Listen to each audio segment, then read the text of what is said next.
there's a time like the biggest names in the hunting industry were like Michael Waddell and Tiffany Lakosky. I mean, how does that happen? You know, like 20-something-year-old girl is all of a sudden the top of the food chain and started hunting. Welcome back to the WHTL Podcast presented by Moultrie. This episode is with none other than Lee Lakosky. I never cared about, money or job. All I really cared about was hunting for most of my life, even when I was growing up. And I remember my sister would be like, "You're never going to do anything with your life. All you think about is hunting." I said, "Yeah, probably, but I feel sorry for you that you're not passionate about something enough, because I said, I'll never be depressed. I'll never be anything because you always have hunting to look forward to. There's always that to look forward to." We talk about the status of whitetail hunting. We talk about how Lee got to where he is today and how to maximize some simple rut tips for this fall. I hope you guys enjoy it. Here we go. I'd be way happier if I would have won the lottery and been able to do all the stuff that I love and be out of the public eye 100%. Like when we first started, I mean, I had to make bows for Tiffany. I had to, because I worked at an archery shop for 8 years through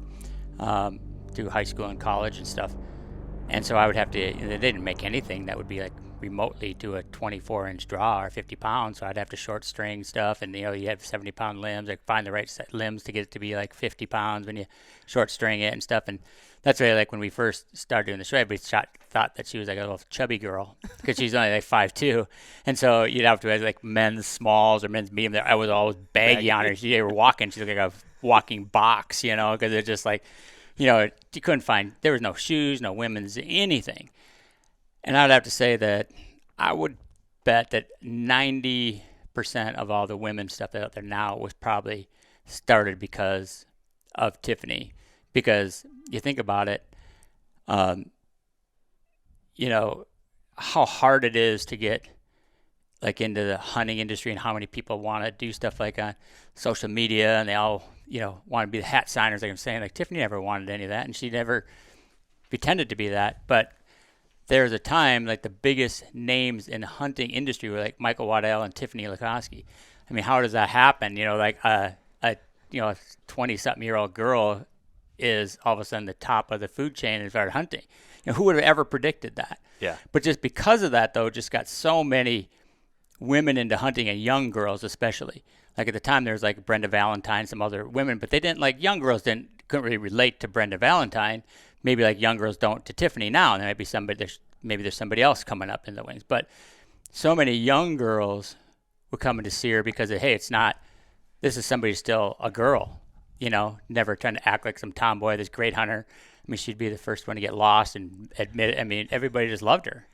And just how many, like the bows and the boots and the women's clothing and stuff was inspired really by her. I mean, broadheads, the plus P's and all that kind of stuff for better penetration and shorter stuff. I mean, there's, I think, a lot of it. If you take I would say about 90% of the women's products out there wouldn't have been if there wasn't a Tiffany. That's crazy. Yeah. No, that is crazy. Well, first off, thank you so much for spending the day here with us, giving us the grand tour. The house, it is amazing. Like the woodwork, the more I look at the woodwork, the more I fall in love with it and notice the floors, notice the trim. And it is absolutely amazing. Thank you. It's amazing. It was a labor of love. Like I said, we didn't have anything really planned, and people are like, "What do you want on the walls?" I don't know. I got to put something up there and see. And we're just lucky that we knew that guy who has a business of doing this. I've known him for 20 years plus. You met him a long time ago, and then he started a company, tearing down all the old wood, all the barns and stuff. So, all the wood has a story too. It's all, very old, nothing new in the house. It's all reclaimed and stuff. So yeah, it's pretty cool. It was a fun project, but I don't want to do it again. Yeah. Well, that shouldn't happen. Especially through COVID. It wasn't Yeah, crazy time, and then all the deer and all the stories. And I think I think what's cool with the guests a lot of times is they're kind of they reminisce a lot of hunts and a lot of memories that they wouldn't have done otherwise if we didn't systematically go through basically all the different deer that you've shot over the years. And right. What was that like? Did you go down memory lane for the first time in a while on some of these? Yes, for sure, because you see them all the time, and you just kind of get used to them. And I know every one of them, and the stories behind them, but you kind of forget about it. You're just kind of thinking about today and what I did yesterday, and today what I got to do tomorrow. But like we were talking about, you look at those walls and the number of deer on there where like Toby Keith was there for this one, and Jason Aldean and Luke Bryan, and all the fun times we had with Blake Shelton and stuff for so many years. And they're just, it's so many fun times with Jeff Foxworthy and Bill Jordan and Will Primos and all those guys, and so that kind of brings you back, because obviously the deer are cool to look at, and you look at them every day, but the stories behind them are, to me, are even cooler, and that's what you can't show people. Yeah. You just lived them yourself, and those are things that you have inside that it's hard to share. You can tell people, but it's still, unless you're there, there were some pretty awesome times, especially when you look back at like the people that are gone, like Toby, and how much fun we had and stuff. You look back at those times, you'll never be able to do that again. Yeah. So yeah, something that I feel like there's maybe a misconception, or like people maybe just look at you and say, oh, you just have a TV show.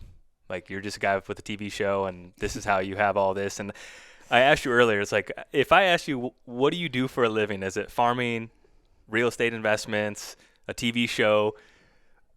What do you do? Yeah, that's a good question. Now, what don't I do is pretty much more a better question. But, because it's funny, because when you asked that question earlier, you say, oh, we'll do a podcast. Let's not answer that now. So you kind of just think about it a minute, and it's funny because like where my job is probably like a TV host. That's like maybe most of our income comes from, but it's the one I think about the least.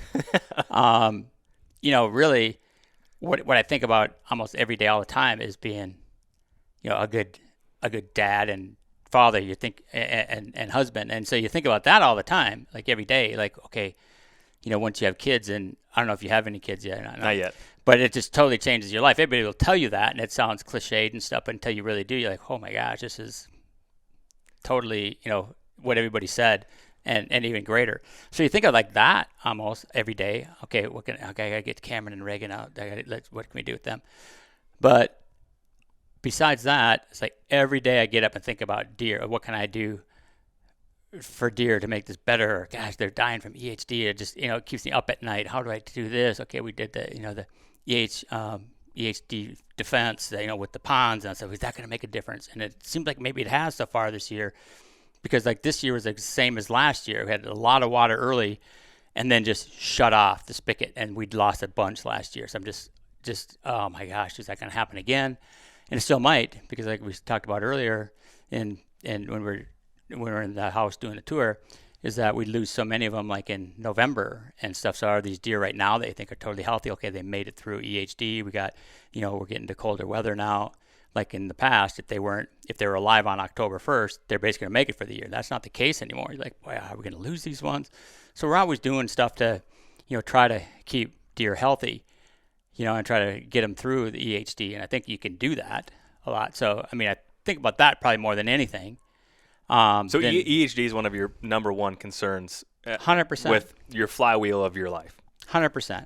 And I just wish that some of the states, and there's been so much focus on CWD, and to me, you'll never say that it's not a problem, because it is, but it doesn't seem like they've been working on stuff like for CWD for 20 years, and they can't tell me one more thing today than they could in 2000 when we first started hearing about it. Started doing stuff in Wisconsin and shooting all those deer and stuff. Well, did you figure out anything? No, we just spend all this money testing. It's like, well, that's not helping anything.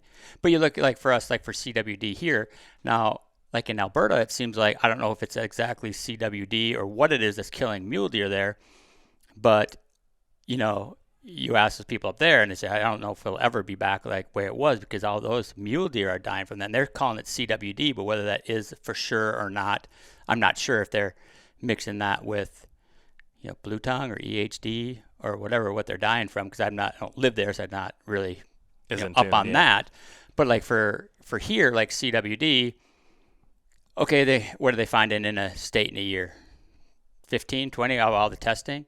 But those are all deer. They weren't dead. They were all shot. They were alive and well. So I think deer can live maybe in their entire lives with CWD. So they can still breed and have. So it doesn't really affect the population. And not that it's not a problem, especially since they can't figure out a way that you can never get rid of it. But since they're not just dying off and you're losing 50% of the deer in the state, that's not happening.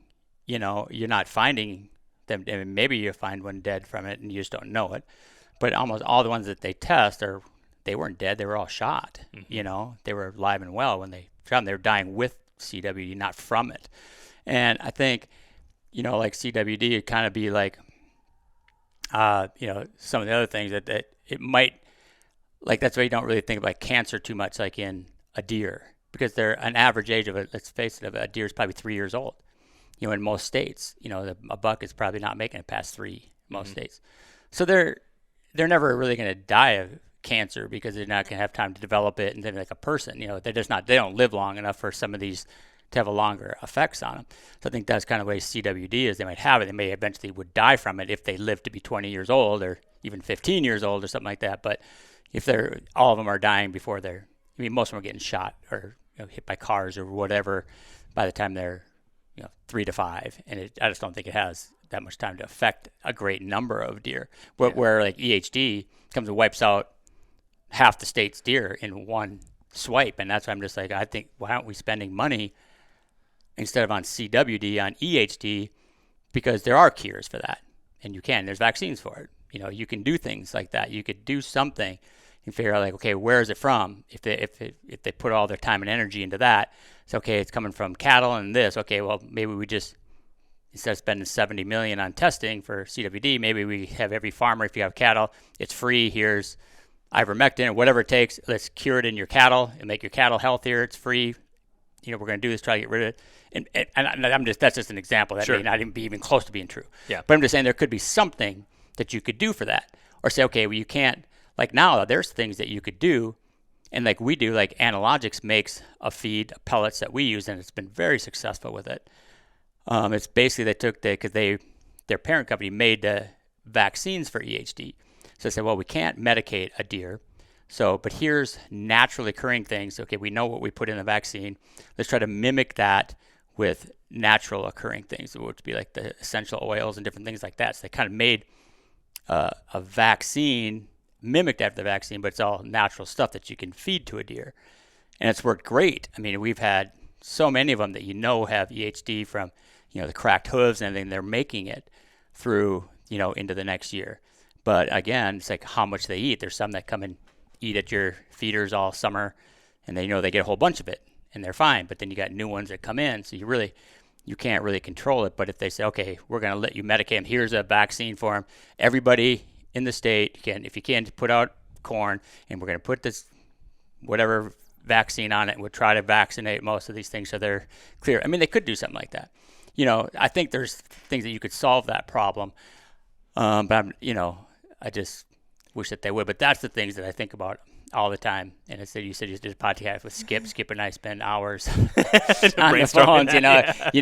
I never call Skip with a 10-minute conversation. It's always turns into 2 or 3 hours. But those are the kind of things that you think about all the time. And then again, it goes to like planting. Okay, what I got this. So I'd say like number one, the thing that spends like the most of my time is a deer managing and trying to, how do we keep these alive? How do we keep them healthy? And mostly because you love those animals. It's not that people think that, you get people, oh yeah, you're baiting them or you're doing this. Like, it's the farthest thing from my mind. I mean, you ask our camera guys, it's like an act of Congress for me even to shoot one anymore. Because I just love seeing them. I love having them around. I like seeing everyone, maybe we should leave that one another year.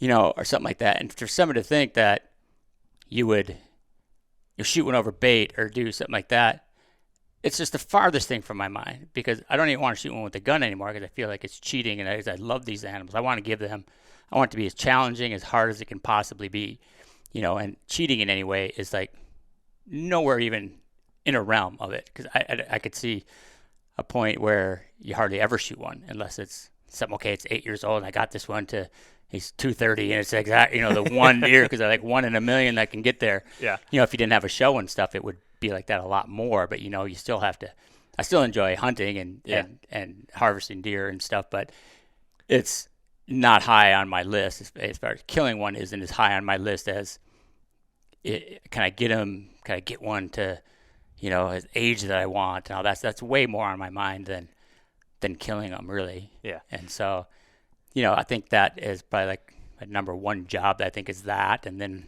probably a farmer next, fields and, watching the weather and all that stuff. And I just, thank God I don't do that for a living, because I don't know, as farmers, it's like you're just at the mercy of weather, and the weather patterns have been so screwy lately. And so you're just fighting that all the time too. So I'm glad I don't make a living off of that, but that seems like that's what I spend the next amount of my time on. And then like the TV host stuff is, like I said, it's probably our main job and it's what we do, but I think about it the least out of anything.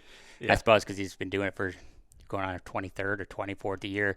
And so that's just, I guess it's just is on automatic. Yeah. When it comes to whitetail hunting, one of the most overlooked pieces of gear that gets pushed to the wayside is your glass. And that is why I love Hawk Optics. They have a variety of different options at an affordable cost, backed with a lifetime warranty that rivals all of the premium optic manufacturers. Whether you're looking for a pair of binoculars, a spotting scope to have in your truck at all times when you're cruising around and you see a deer in the backfield, pop this out. It's very compact, very surprisingly good glass for the price. And if you want to save 15% off, you can use the code WHTL at Hawk's website.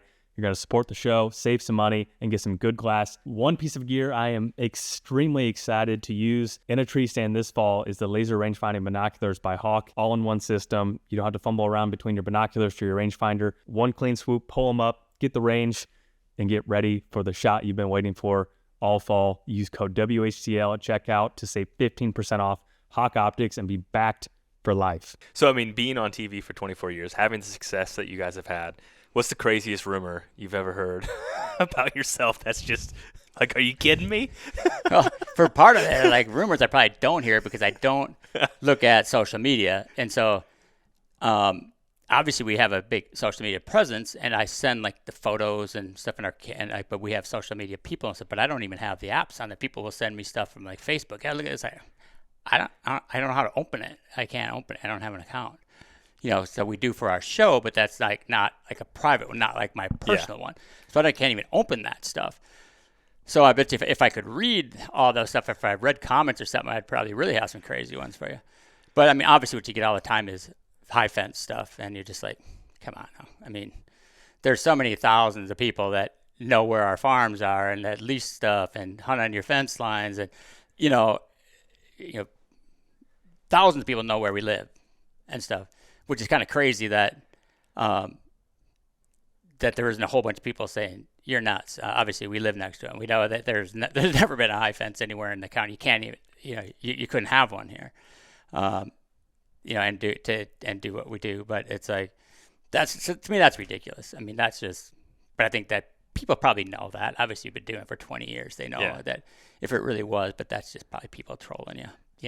Yeah. So that's like one of the things that's just crazy to me. It's like, obviously, hundreds of people know where we live, and they, know where we hunt. We got everybody in the county, 3 counties know us, neighbors, know where we live and everything and stuff. So I'm surprised that more people aren't like, no, you're ridiculous. It's not high fence. We live next to them. There's no high fences in here. So that's kind of crazy, but. The one that we bring deer in, bring, our Illinois farm, bringing bucks in there. And it's like just nuts stuff. I mean, that's just, that wouldn't even cross your mind. It's like, that's why you do the research and you buy. That's why we have farms in Iowa, have them in Kansas and Illinois. They're the biggest buck places in the world. Mm-hmm. Why would you have to bring deer in? I mean, I can buy cheap ground in wherever, New Mexico, there's no deer here. Okay, I'm going to bring some in here or whatever. But, I mean, that's why you buy in these places. Yeah. To get the biggest deer in the world. Why would you bring any in? That doesn't even make sense. But whatever. Who's got, I mean, and to think if you had time for that and the money, where would you get one from? And it's like, it's nuts. Easier to grow one. Like, meaning it's way easier to just manage a property, I would imagine. And it's funny, too, like, if you feel about high fence, it's like, we've been hunting, we've got lots of farms in lots of different states and stuff. And, with partners, not all just ours, but, we get to hunt every day that we want to. That's our job. And we've shot, 5 200-inch deer over the 25 years of the show, or whatever. I've been hunting for 50 years. Mm-hmm. it's like, don't you think if you had a high fence that you could shoot a 200, like 5 of them every year, all you wanted? I'd have like 70 of them, every 2-year-old's a 200 if you had a high fence. So, we're the worst high fence managers in the world if that's the case. That's kind of one of the crazy ones. But like I said, people probably say crazier stuff, but I don't ever really look at social media because I just don't have time to. I mean, I have in the past, but then you're just like, any time, you know how you can get sucked in that rabbit hole if you start looking at stuff, and pretty soon I'm going to look and see what, I got to change the oil on the new Ranger 1500. Let me go on YouTube and see which plug is for that. And, 4.5 hours later, you're watching street fights in New York or something. You're like, how did I do that? And then you're like, okay, I got 2 kids here and I got a job. I got all this stuff, these farms to manage and stuff. If I spent 2 hours or even 2 minutes a day doing that I could have been doing something else, I'd just be sick about it. I could be spending time with my kids. So I just don't. And I just kind of make a conscious effort to not going to get into that rabbit hole. I got too many things in real life to do rather than to look at social media and do stuff like that. So obviously we have a big presence there, and I do all the videos, and we do it for it, but I have people that do that, but I don't really look at it. But like I said, I'm sure if I could read comments and stuff, you'd see a lot of crazy stuff. Yeah, I can imagine. One question I have is, you've talked, about quitting your job, moving to Iowa. I know Under Armour had a really good video kind of like showcasing the progression of your guys' career.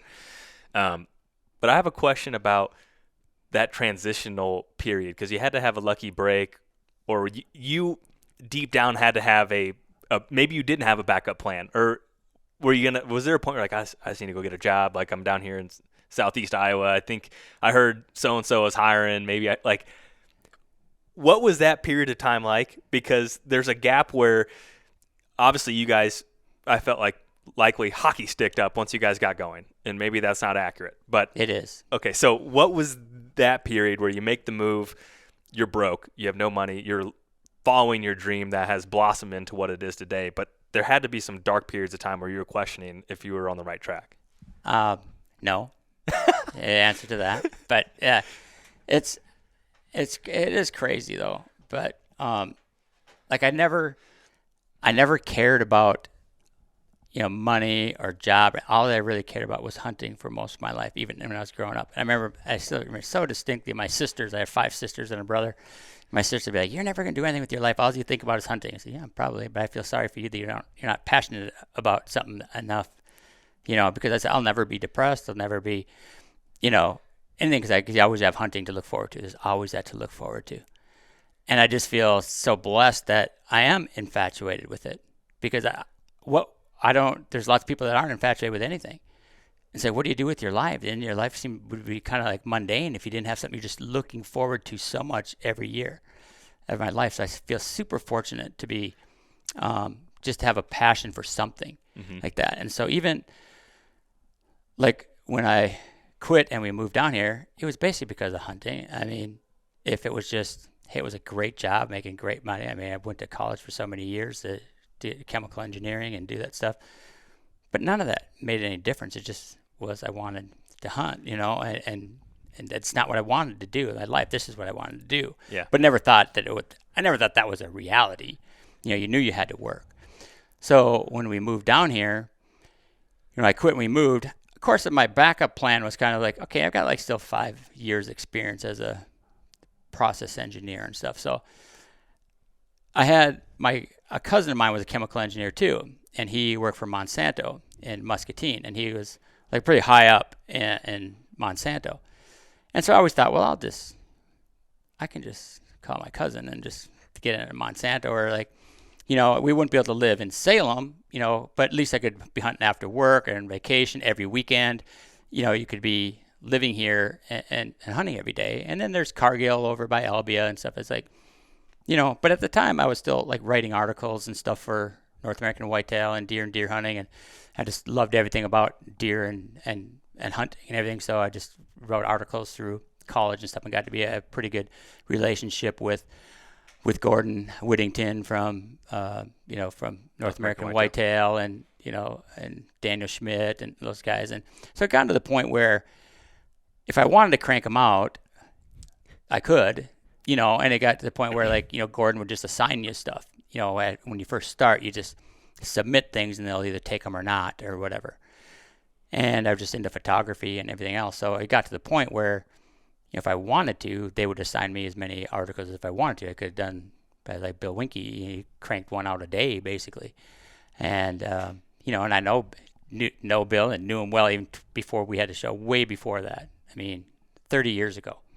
I had some friends that were friends of his. They would go down and shed hunt at the ranch when he was part of that. So I'd go down there with them. But you just see like the work ethic that he had. And for like writing, he was just working all the time. And I, in the same way, I work all the time, but I don't want to be writing. I want to be outside and doing stuff. But so when we moved down here, those are kind of my backup plans. I said, well, I'm still going to write. I can write more if I want, and probably make a living in it if I want to. And Tiffany was still a flight attendant, so she could live wherever she wanted to. But it didn't take long. It literally, I quit like right before October 1st because I knew hunting season was coming, and I was like, I don't want to be here. I want to be hunting. And so I just quit, and we moved down here. So at that time, Tiffany had been a flight attendant for like already 10 years or something like that. And so she was pretty high on the list. She could kind of pick her stuff. So she'd go like do a trip to Japan or something. So she'd be gone for like 5 days, but then she'd come back and have the rest of the month off. So it's like, okay, we're right away here. Why don't you just go? And then you'll be back almost, first part of October. And then we'll have the whole rest of the month off. And then when you get to November, you can just call in sick once and twice, and you can have November off too. It's a union job, they can't fire you or anything. So it was easier than it was for me.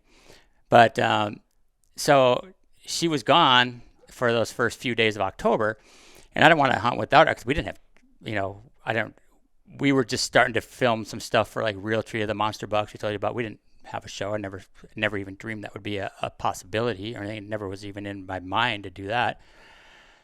But how did you string enough money to buy a camera to record?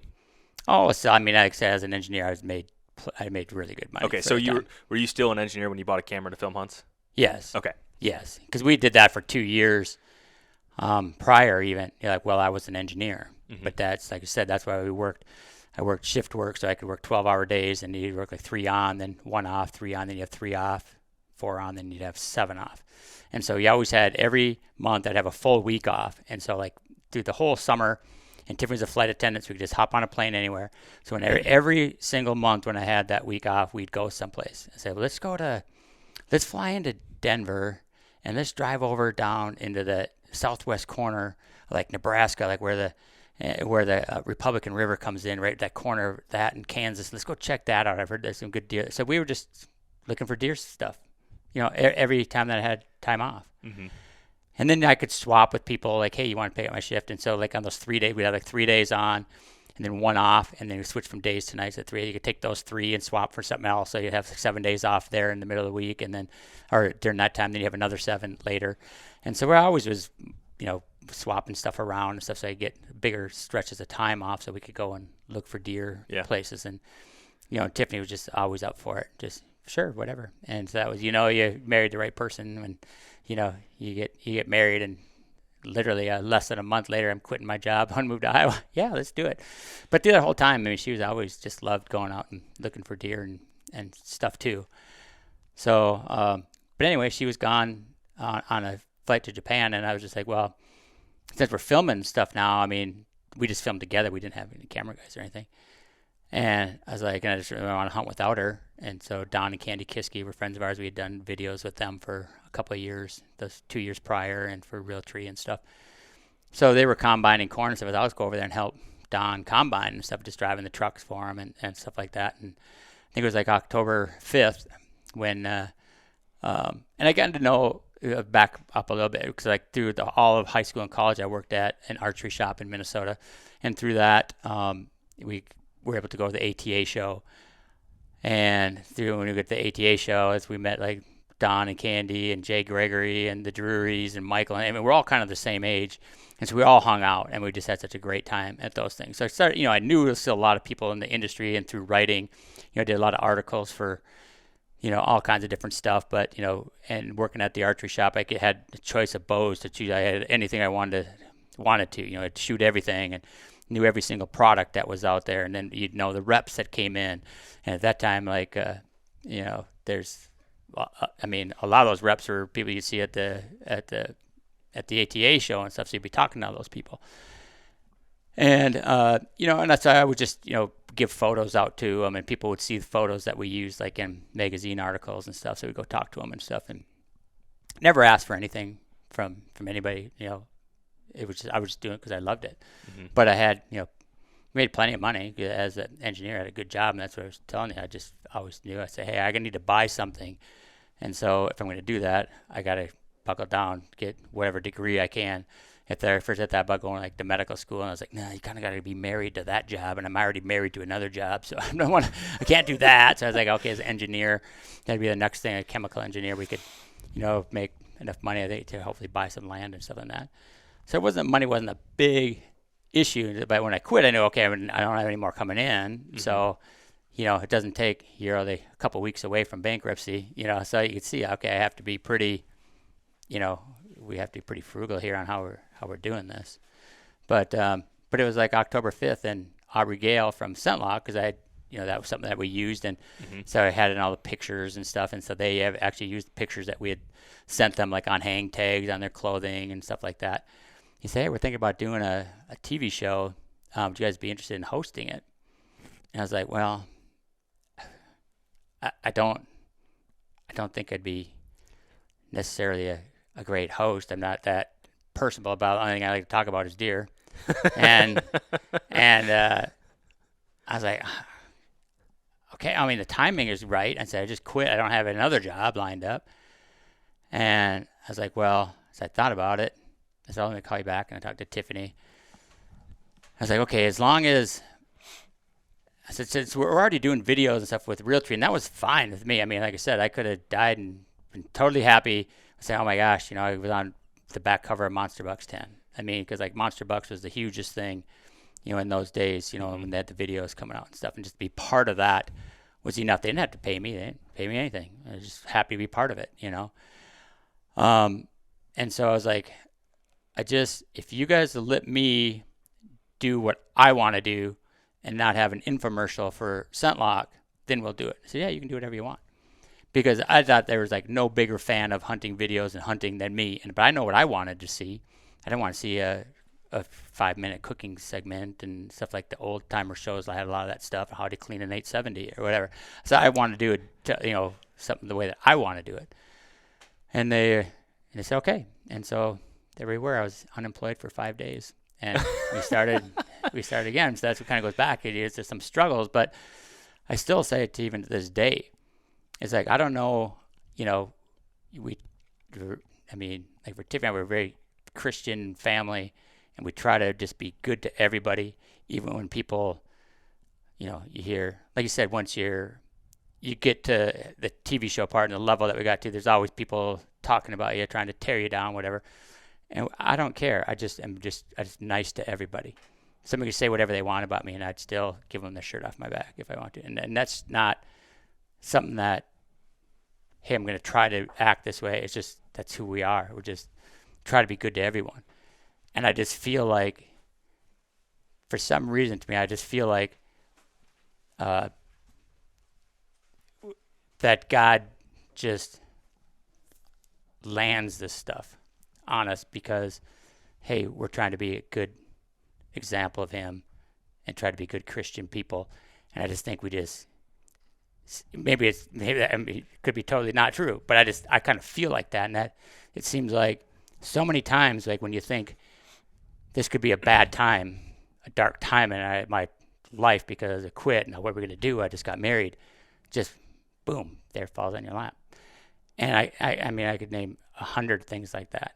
And I still, to this day, it seems like that. Even like if you watch like our video on my, that my Alberta mule deer, same things like that. I just kind of get emotional sometimes because it seems like so many times in my life, just things that you think that they're going wrong, and like, God, dang, and all of a sudden, boom, it'll just snap you right out of it. And here's a deer that I thought I just screwed up on, boom, there he was. And it could just be a deer. It's a small thing. It's not like, oh my gosh, God, but it happens to be what you're thinking about at the time in your mind, and just how the good things happen, to us. And it seems like it has done that so many times throughout our life. And that's when you ask, like, without the struggles and dark times, it's like, I don't know, either I made a deal with the devil and I don't know it, or somebody or somebody up there loves us, because it seems like no matter what we do, like you start, okay, I could get in a jam on this, all of a sudden, boom, something falls out of the sky, out of the blue on us, and I think I'm super lucky, super blessed on all of it.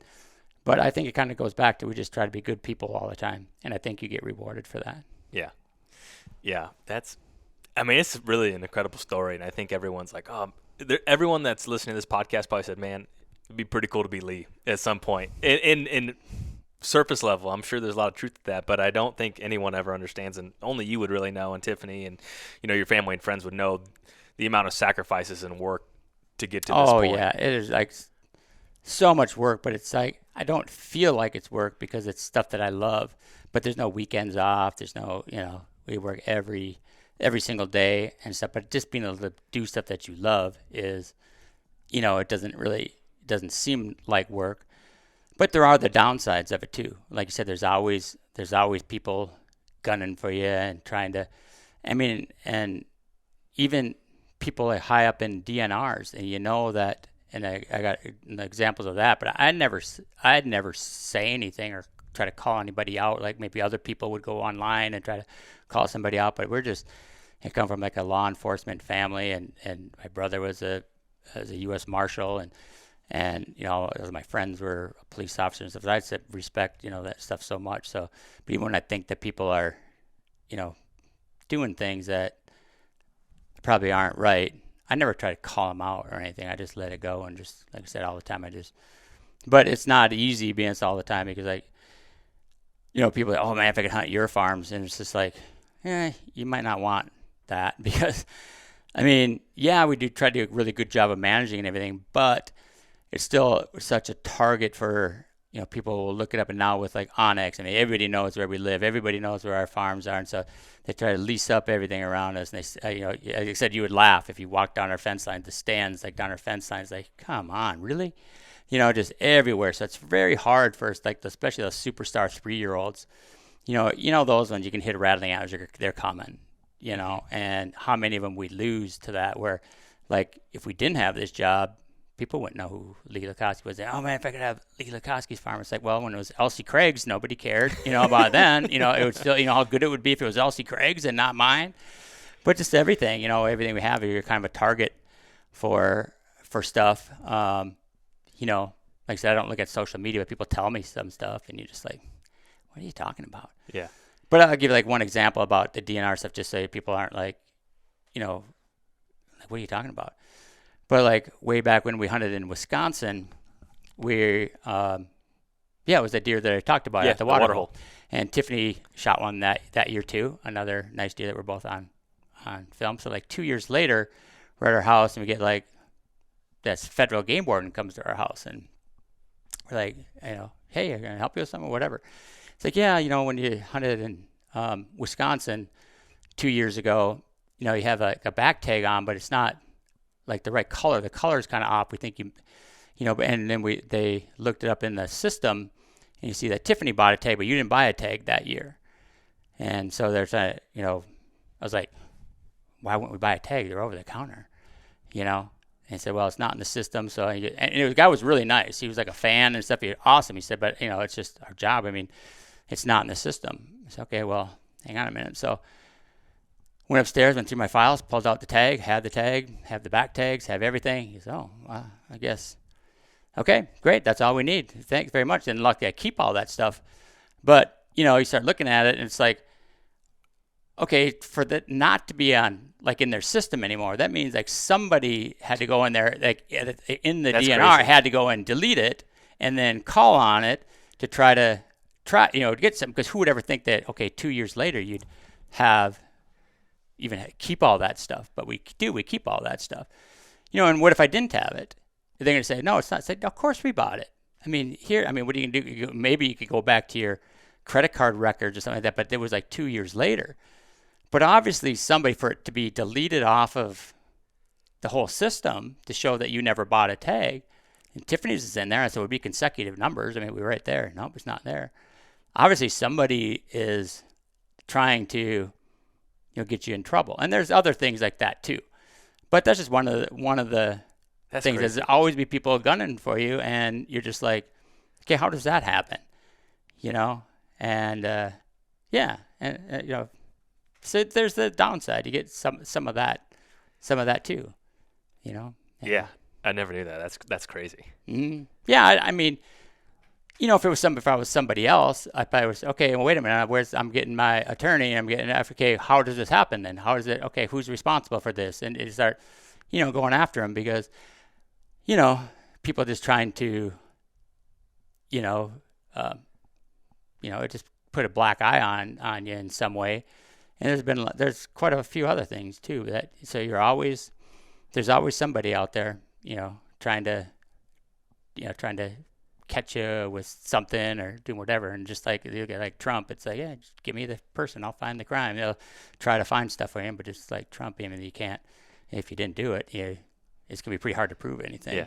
Do you ever wish you could just disappear from the public eye and just go back to being Lee before anyone knowing you and just punch your face off? It's always been that way. Like I said, we never tried to do it.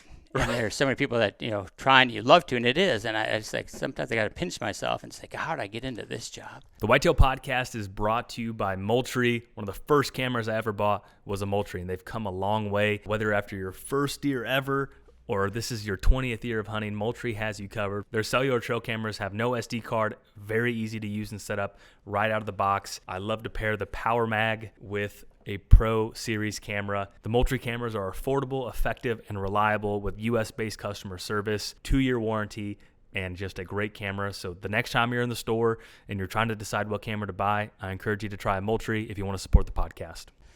But I don't feel like I'm more comfortable now, like doing seminars and even on camera because you've been doing it for 20 years on camera. But when you first started, just like, you feel like, I hate this, but it was like, okay, if I want to hunt every day, I got to do it. But I'm telling you, I would have much rather went the route that I'd be way happier that if I would have won the lottery and just been able to do all the stuff that I love. That's what I'm saying. And be out of the public eye 100%. Although, there are things that come with it too. I mean, the other friends that we've made. Sure. With the country music singers and different stuff that just cool stuff that, stuff that you can't buy, and people that were fans that, of the shows and stuff that you met that you would have never met otherwise. So there's always ups and downs, but, like I said, we just persevere through. Have you, and I mean, you don't have to answer this because this might be a good idea for you. Have you ever bought a farm, an ABC LLC? You have a completely different car, and you're no one knows that you own that farm, and it's an outskirt, and it's like the Bat Cave for you guys. We do. I mean, you can't really get away with it so much like in your hometown like this because everybody kind of knows your stuff, and then it'll be like, okay, you call ChemGrow, put fertilizer on stuff. So, I mean, it'll always get out, in your town like this. But me and Bobby Kendall and Toby Stay have like the Whitetail group.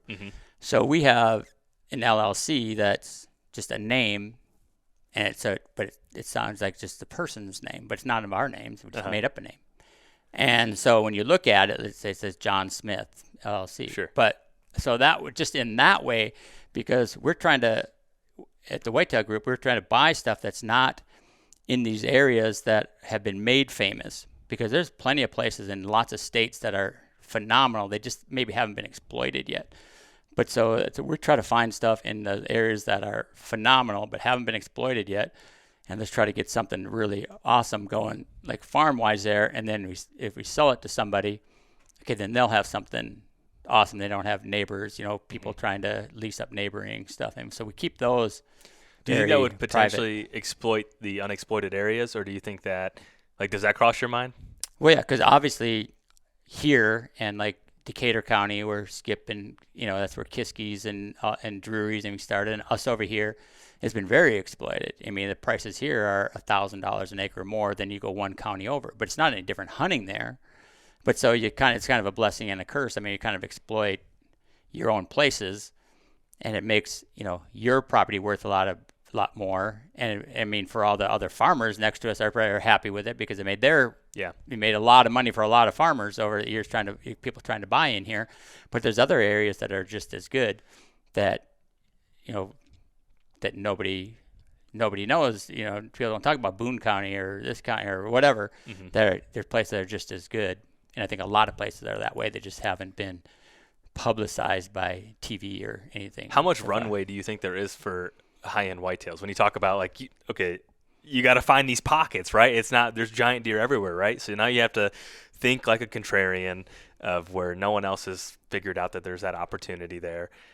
Eventually you run out of room, or do you not? I don't think it's that. I don't think it's neighbors is what will make or break a farm. Mm-hmm. We've learned that. I mean, we just see that here. We've had some farms that were absolutely phenomenal, and then you get people boom leasing, buying the neighbor, and it just boom, you'll never have a big one again. Mm-hmm. And it's that fragile.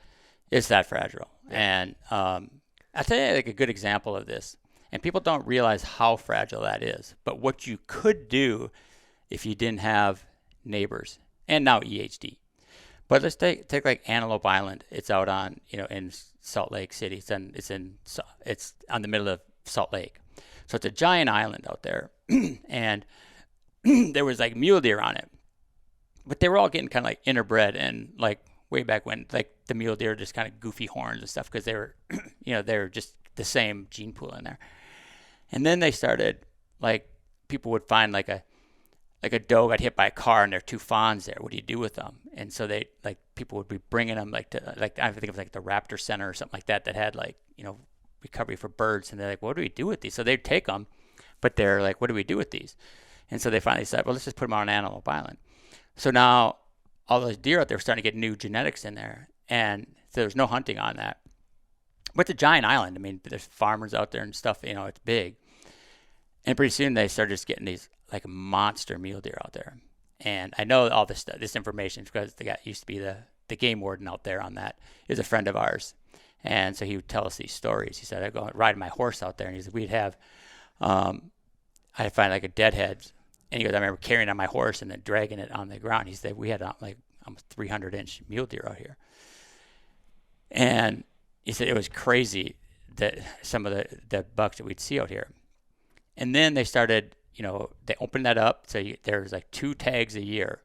And like one to the public that they would put up for auction would go for 2-3 crazy amounts of money. And then the other one to residents could put in for the draw.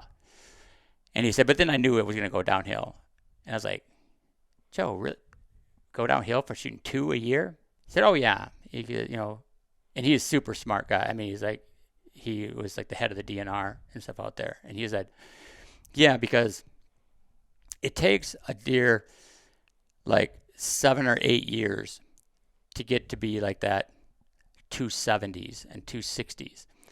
He said, but so that first year somebody might shoot a deer like that, and the first 2 might be big ones like that. But we even into year 2, they weren't the 7 or 8 year old, the big ones. They shot those the first year. But now they have the biggest deer might be a 4-year-old. That's 220. Okay, he was going to be that 270, but they'll shoot him every time. They'll shoot the biggest deer, not the oldest deer, like we're talking about. And he said, now, like you go to.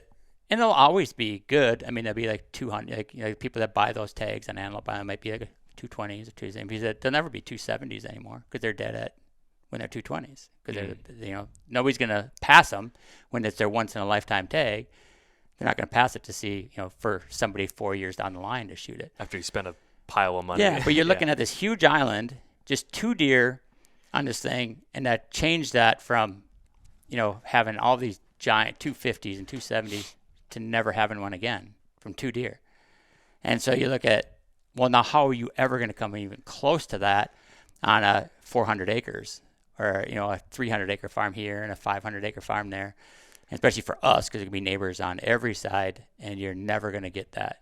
You're never going to have that. But that's how sensitive it is. And I can tell you, like right now, our best farm that we've had, I think almost every 200 except for 1 or 2 have come off of that. Like the 190s, how many? And it's because it's got a road around the whole thing.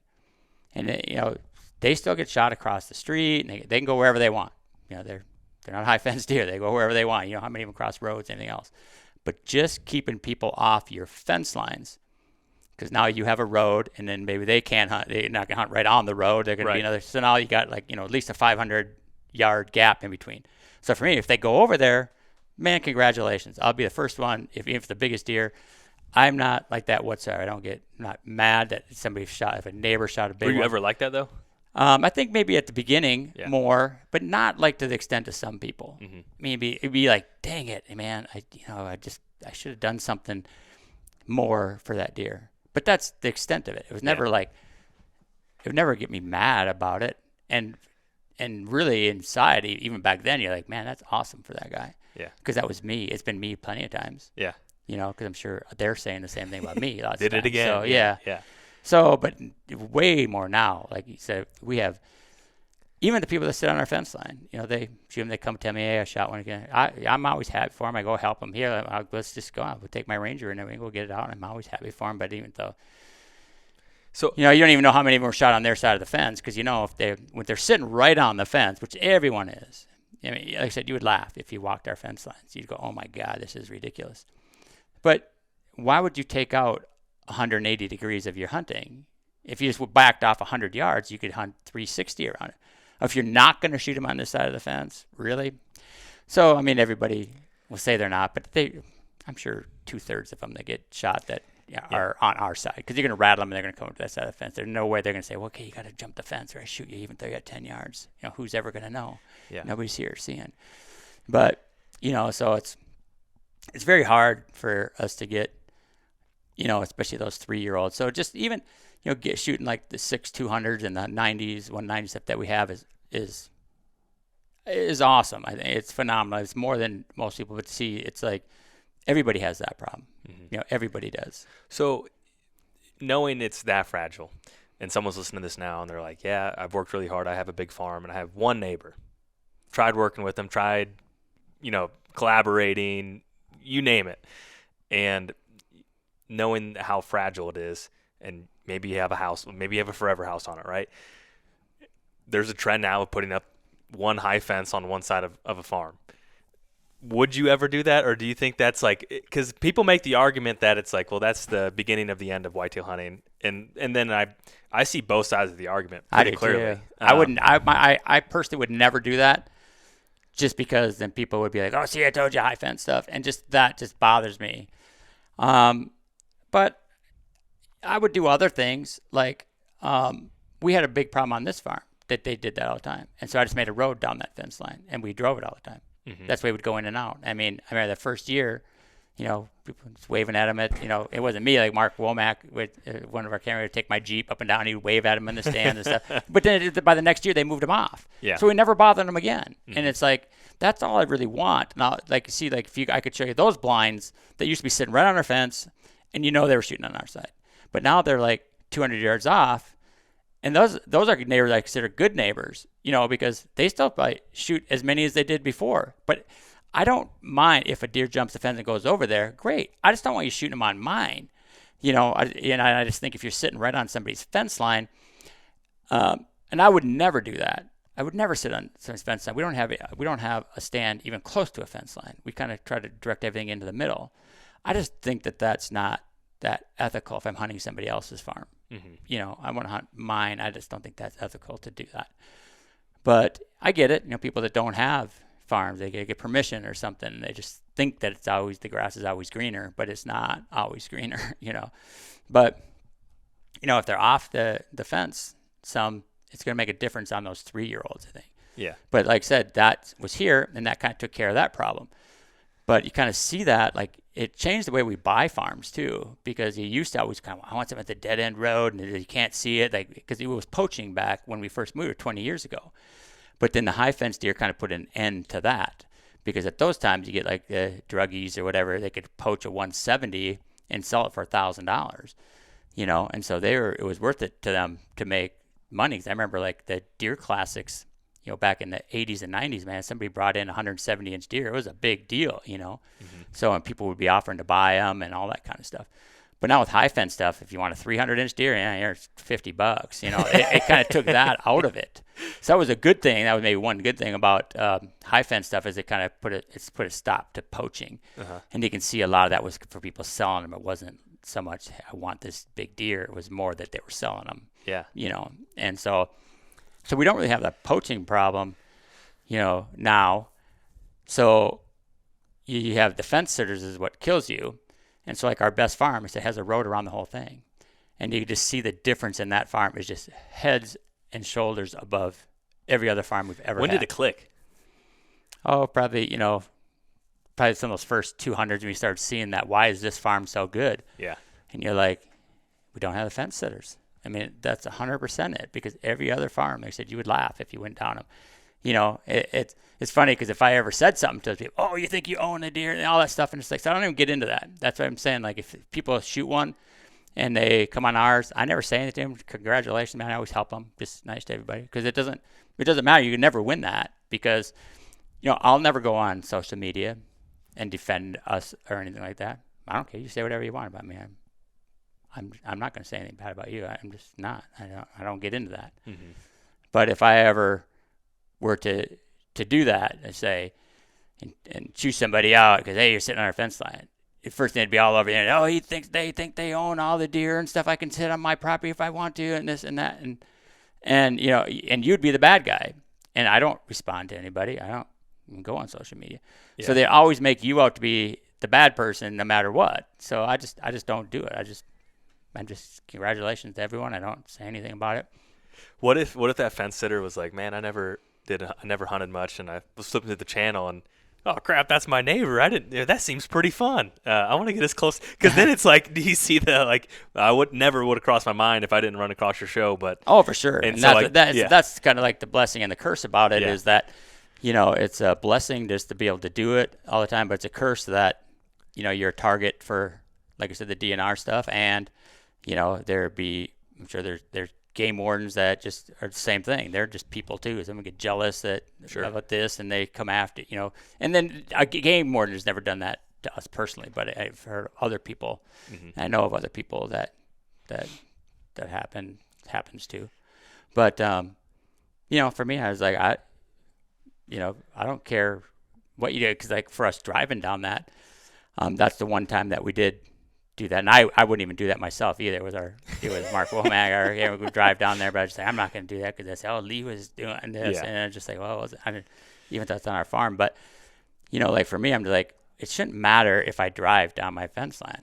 I'd be like, you can take a 15-piece marching band and march up and down your fence line every day of the season. It wouldn't bother me a bit, because I don't hunt anywhere near that. Yeah. You know, and you should be able to do that on yours, but I can't. If I were to drive down there, oh yeah, they're interfering with our hunting and all this stuff. You know, since we don't go online, I don't go online and say anything about anybody. You know, they would just blast you for, oh, they think they own all the deer. I'm trying to hunt, and they're out there, you know, walking up and down the fence lines. They're doing this. I'm calling the game warden. That's you know, hunter harassment and all this. You know, and it's just like, everyone knows it's not ethical to sit and hunt on your neighbor's fence line, because you know what you're doing. There's only one reason that you take out 180 degrees of your hunting area. It's because you're trying to pull them off of their property.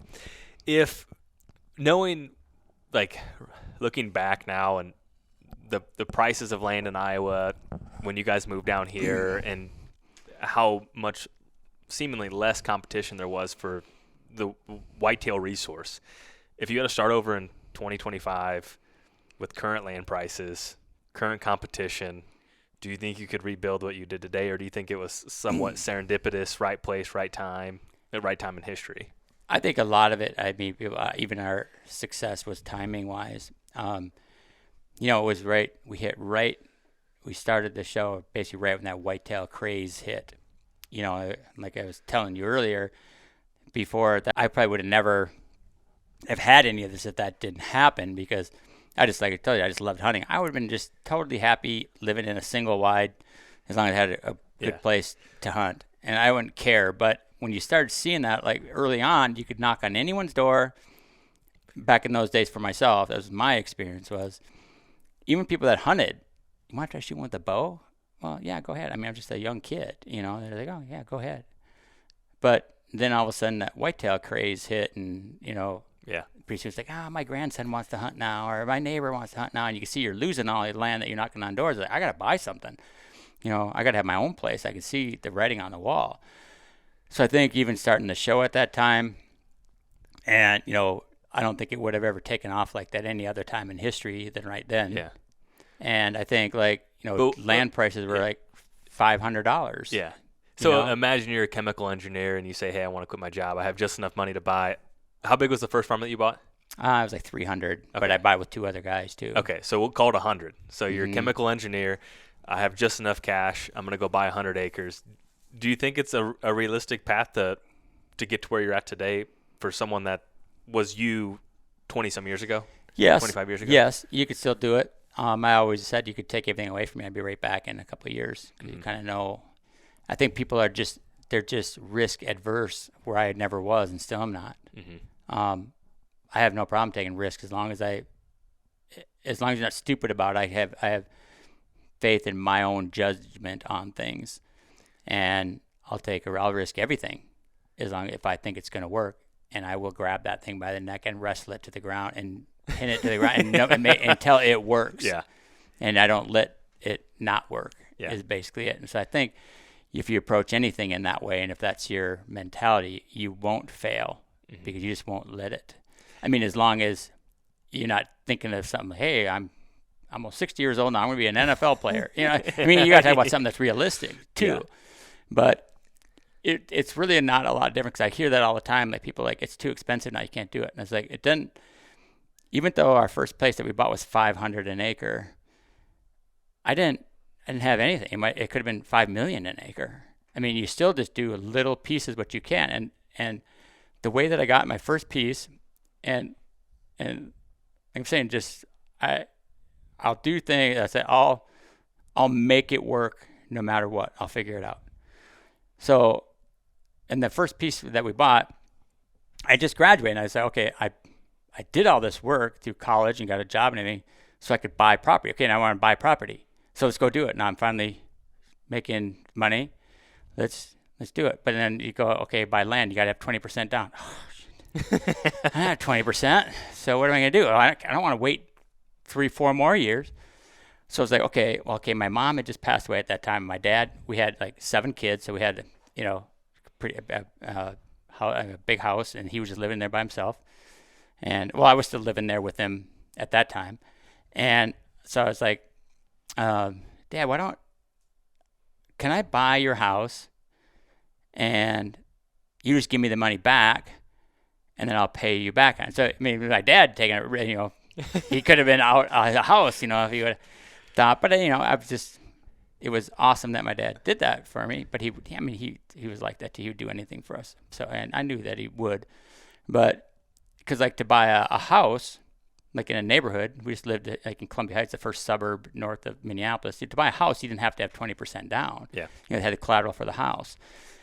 So I was able to take a loan for that. It was like $160,000 for the house at that time, and so I got the loan, gave it to my dad, he gave it back to me, and I went and had my $140,000 or whatever that I used from that to buy that first piece of land. It's pretty creative. Yeah, with 2 people. So like I said, I'm going to figure it out, and I'm going to figure it out. If I want something, I'm going to go get it. Because that makes a lot more sense. Because when I was watching that video, and I think it was your sister that said, the house is going to get foreclosed on. And I was trying to put 2 and 2 together. Like, how? Like, okay, that doesn't make sense. Like, how does the house that his dad's living in,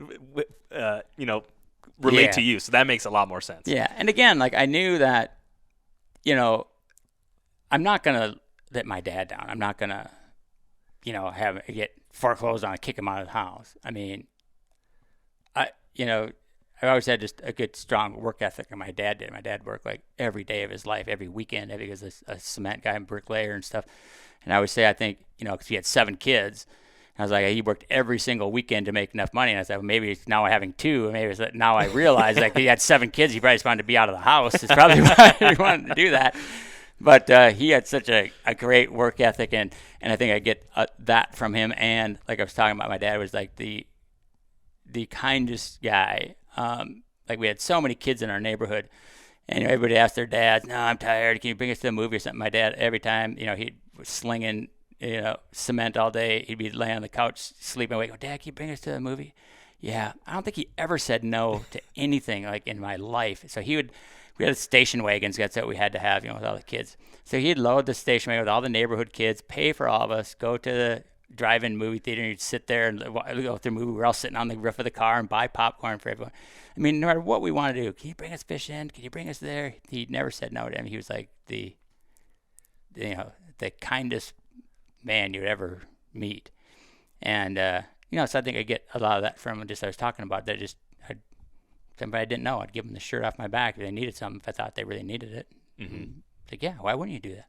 But I think I get that from my dad. He was just pretty selfless in that way. If we ever wanted anything, he'd always do what he could to make that happen for you. Yeah.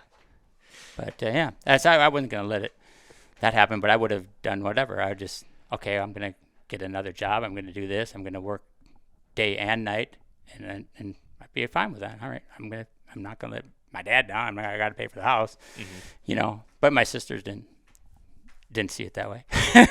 Was Thanksgiving awkward after that? When they're like, "Oh, the house is gonna get foreclosed on," and you come rolling back up from Iowa, and you're like, "Hey guys, how's it going?" No, they say, they're like, "Lee, what are you doing?" But we had such a close family, and just they would never, we just love each other, all of us, so much that it would never really be that. It would never be like anybody be mad about it. They're just like, "Lee, what are you doing? You got to think about this," or whatever. Yeah. But they would never, even if it did foreclose on, it wouldn't have changed our relationship with my sisters or anyone, because we're a very, close family. And like I said, because of that, like when we never are there for Thanksgiving, except my sisters are always like, "Oh, you're not coming," but we always try to make it up other ways, because it's like last during hunting season in the summertime, we'll always try to make all the stuff that we can to see my family and stuff up there, But you mentioned, you saw the writing on the wall to buy a piece of ground, and I think now the writing's not on the wall; it's a billboard. Yeah. For someone in 2025, 2026, I feel like there's always uncertainty in the world, but for someone that is like, "Man, this story inspired me. I've always kind of wanted to buy a piece of ground. Maybe it's a 40." What is your gut and intuition of, I guess, the status of the whitetail and the status of recreational land as obviously your land portfolio has blossomed to probably beyond what your belief.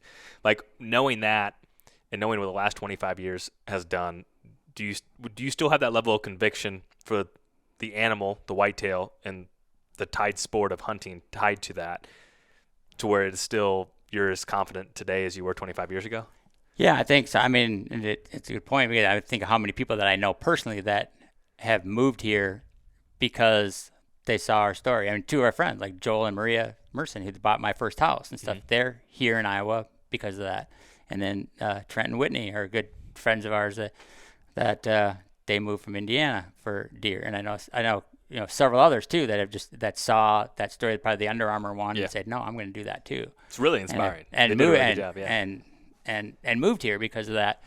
And I still think I would do the same thing today. I guarantee it. But it's the same thing. I mean, it started small, and I started with two other guys to buy it, and I had to mortgage my dad's house for it. You figure out a way, but that's the thing. You got to take that jump on the first piece. And that's the hardest part for people. And even like I got camera guys and guys that work for me and stuff said, "I'm telling you, you got to do it." "Oh, I just can't. I got kids now. I can't." And everybody says I can't. And I just like, that's your biggest problem. You have to have faith in yourself and your decisions that, hey, you're going to make this work. And land, I just feel like when land used to go by commodity prices, and that's where so many farmers, like in the 80s and stuff, when the bottom fell out and mortgages, all that stuff happened there. But it's not that way anymore. And see, I never saw it that way. I always figured I don't need the commodities prices. What I need is the blue sky part. I'm going to make this the best hunting farm, and there's plenty of people that will buy that no matter what the commodity prices are, where it used to be farm prices went by commodity prices. And so I had pretty much faith in what I could do, and I would work real hard to get places to be the best that they could be, and I knew what they would be worth. There'd be more worth more for hunting than it would for like the commodity Yeah. prices.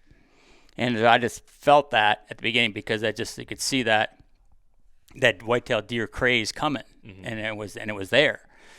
So I've always felt, good about that, and it's proven itself 100 times over. That, you can take a piece of property now. I can buy a piece now, basically, and without hardly doing anything, just with our name on it now, sell it for 500 or 1,000 more than we bought it for, just because.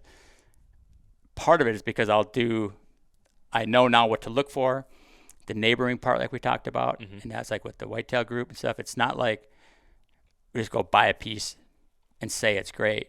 I mean, we do a lot of research on stuff, and so much of our research now is the neighbors and trying to find neighbors that don't hunt, and you start right away by looking, is there box blinds on every corner of the neighbor stuff? If there's any of that, don't even look at it, because, that's not going to be a place that we want. So if there's no box blinds, then you go into a little bit more of talking to other neighbors around and finding stuff and really learning who those neighbors are, because they will make or break your farm. And so that's the biggest thing you got to look for now.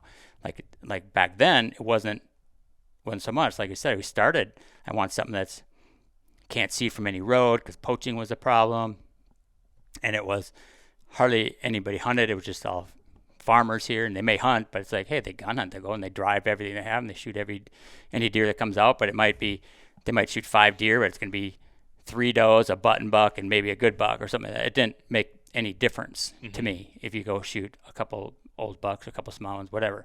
They hunt for 5 days of the gun season. It was over, and I just can, if there's a big one, I'm going to keep them on my place, or I'm going to have them shot before the gun season or whatever. But now it's a lot harder because, obviously the deer craze took off, and every place is, bought up or whatever for hunting. All the best places are, a lot of them anyway, especially around us, are bought up by hunters and stuff because they want to be next to you and all that stuff. So, and now it's the neighbors that prevent you, and EHD. So if you're blue sky, you can make the farm great. You make the farm great, and then here comes a giant cloud, a new neighbor, because I want to be neighbors with you. I mean, is that in your pro forma of your Well, normally if something's going to be for sale, we'll buy it. Add on to it, yeah. Yeah, because it's like, even now we had so much, we're even sold some to buy some stuff in Montana because stuff is farther away, and just how harder and harder the tags have become to get, and like partners and friends, and we used to have a lot of people come. Now it's like, it's not even worth, I mean, it takes 6 years. I mean, how many, a human only lives to 70 to 100, It's like you only have so many hunts in that 6-year window. So we started doing other stuff. That's why we bought some stuff in Illinois and, in Montana, that people, you buy them, at least the archery tags over the counter. If you want to bring friends, you can do stuff like that. But like here, you can't do that as the way you can in other states. But if I was 100, I live in Illinois. So if I was 100%, so it's the best. Where do you put Illinois? At least it's not. It wouldn't be in my top 5 anymore. Really? Yeah, I think the crossbows to me that was a big mistake by them. Yeah. And people who crossbow hunt, I apologize, because no matter what side of any story you take, there's going to be people that hate on you for it. But that's just my personal opinion. Is that people who could bow hunt, it's easy to have them take a crossbow, and everybody is a bow hunter now, and they think they can shoot 80 yards and stuff. We had a big problem with that, like our neighbors. I mean, every deer had an arrow in its ass and its neck and its ear and every place, and it's like, no, you're shooting at 80 yards at these things, and thinking that's like a gun, and there's not. And I think a crossbow is not archery. It's not a vertical bow, and if people want to use a crossbow, that you can't. You should have a season for it, like the gun or like the muzzleloader. It should be a special season, but it shouldn't be a 3-month long archery season. It shouldn't be in there. Yeah. And I think they've done some things wrong like that, where I think like Iowa has its problems, but they've done everything right. And I don't think necessarily by choice, it just happened that way. I mean, when they made the laws to not let non-residents in, and how they did that wasn't anybody that's alive today. It was just like, hey, let's just do that, no guns, and let's put it in December, and no rifles and stuff. I think it just got lucky. Yeah. And being one that I think Iowa has everything right that you can feed in the off season, because it's not. Would you change anything? Perfectly, you'd leave everything the same. The only thing I would probably do now is I just know there's so many of those big landowners, like, where you used to be able to at least, gun hunt because you could party hunt. And when they closed that loophole, I see both sides of it too. But the thing is, it's like most of these non-residents are like the best land managers. And like even for us, people who are neighbors of ours, they might have been like mad at first when we came here. They're bringing all, they put on food plots and now we don't see the deer we used to. But as soon as like by year 2 or 3, when all those 4-year-olds, they all start pumping out. Now all of a sudden they're shooting 190s and stuff on neighbors that they never saw before. Now they're like, I'm on board. Now I see. Now I got it. No, it's great to be next to Lee and Tiffany because they're not shooting every buck that comes in. We get a lot of spillover. We're shooting bigger deer than we ever have. But I think that's the way most non-residents are. If they buy something, they're not just going in there and shooting every 3-year-old. Like maybe some of the people who live here, they don't realize what they have. They're just shooting deer like the way that we all used to. But when you buy something and say, okay, now this is mine, I'm going to make it into a good, if you buy it for hunting, you have a little different mentality. But so people like Tom, and I know a lot of people that have come, they've got thousands of acres, like to skip over there. They got 20 million into hunting here, and now you can't shoot a deer on it. You still have to pay the taxes and do all that other stuff. So I think, but I wouldn't want it to be like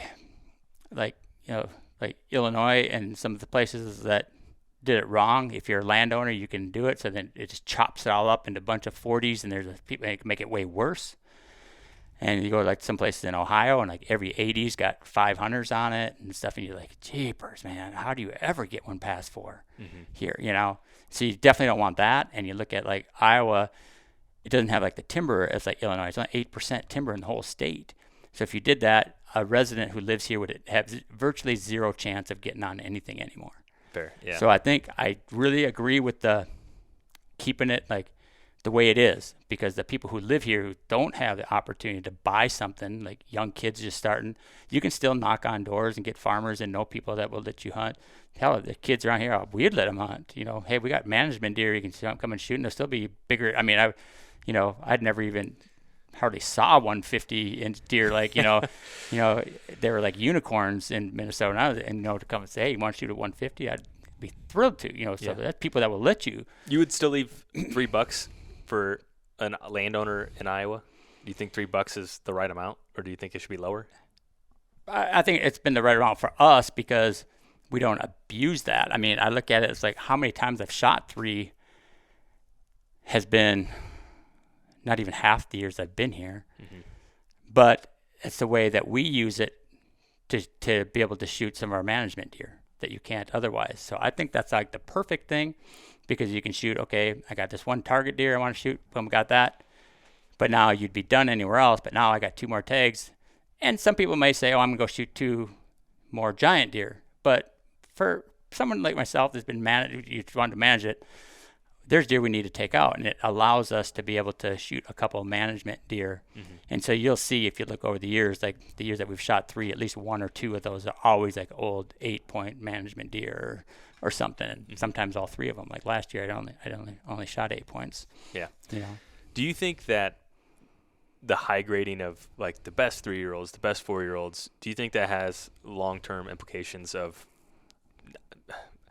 I'm not a biologist, so like I'm hesitant to say, like, can that change the genetics or the landscape of bucks by constantly high grading? 100%, it does, and we could see that. Like, it's taken longer than I would have thought. I would have hoped for, like in Illinois, but like I said, you have those other problems there, and so it's hard to even on a big piece like we have down there. But like when we got there, it had been so abused by people, because the people that had our Illinois farm was a big place, but they just had it like basically for hunting quail, and so they didn't care about deer. They just let anyone come and shoot deer. But so they just had like they had like the big dog trials, and they were like in the dog trials and quail hunting stuff. So they didn't care about deer. So of course, when you let anybody in, like everybody knew, and it was almost like a public place, everybody's gonna go in and shoot a 10-point or the biggest one they can find, just like I would have too. I mean, like when I hunted public stuff, you didn't care about age, or just say, what's the biggest deer I can find? But you do that for 20 years on a place, and just the 7 points and the like. I can flip through my pictures on now and go, I don't have to look. I know which one's at Illinois because there's no degenerate deer like that in Iowa. I mean, just a little crappy thing. That'd be giant bodies and like a spike on this side with one little point out at the end, like a 4, and then like a 2 on this side. You're just like for 5 and 6 year old deer, you're like. So we've just basically for like the 6 years that we've had it, we focus on shooting 8 points, 7 points, and the crappy genetic ones. And we've shot a couple 190s. It's got big deer too. Mm-hmm. But you see now, like just flipping through there, how many 10s we have now, like nice frame 10 points. And they might still not all be like 170s and 80s, stuff like that. But that ratio at the beginning, the 7 points and like this genetic that has like no G2s, like it come out like a point, like come out like this with no 2s, sometimes not even 3, just points on the end. And like old deer, I mean, I'm talking like maybe 80-inch deer that were old, but it's just like 20 years of mismanagement, just never shooting a deer like that, mm-hmm. and only shooting the good genetic ones. All the breeding is being done by these crappy 7 points and 6 points and goofy things that nobody else wanted to shoot. Mm-hmm. So it's just been a struggle. I mean, just year after year shooting these 8s and 7s and 7. Of course, if there's a big one, you sprinkle in a big one. If we shot a couple of 190s and 70s and stuff on it, but we can see now that tide is starting to turn, and we've got some good neighbors down there too that have gotten on board now since we're there. And like, we got genetics here to be giants. I mean, there's 220s and stuff that have been shot around there, like big non-typical stuff.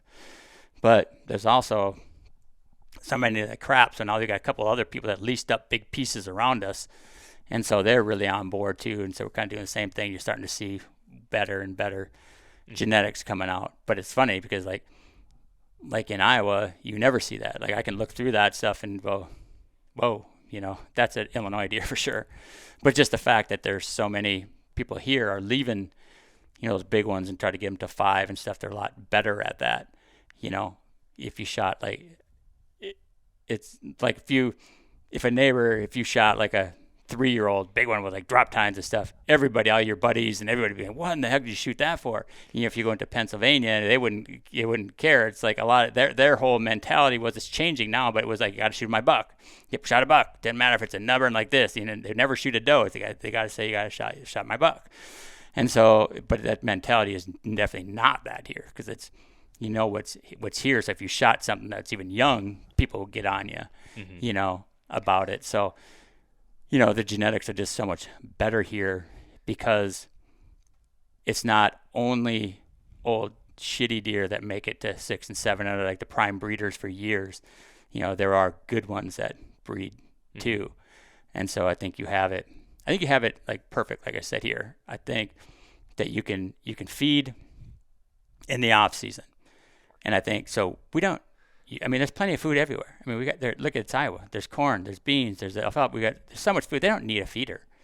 But we use it for like those protein pellets and stuff. And that's the one way that I can try to keep them healthy enough going into the winter to survive it.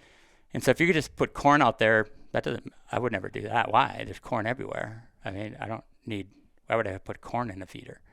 We use protein. That's the way that we can get, try to get them healthy enough over that hump. But then I wouldn't want you to be able to feed in the deer season. I said, no, I don't want that at all. I look at all the advantages that we have hunters that have come in those 20 years. I think how fast bows are. Look at the equipment and camo and the stands and the box blinds. You keep your scent in and scent control. I mean, just, the range finders, all that stuff, all the advantages that we've gotten as hunters over 20 years, what have deer gotten? They got no more advantage than they ever had.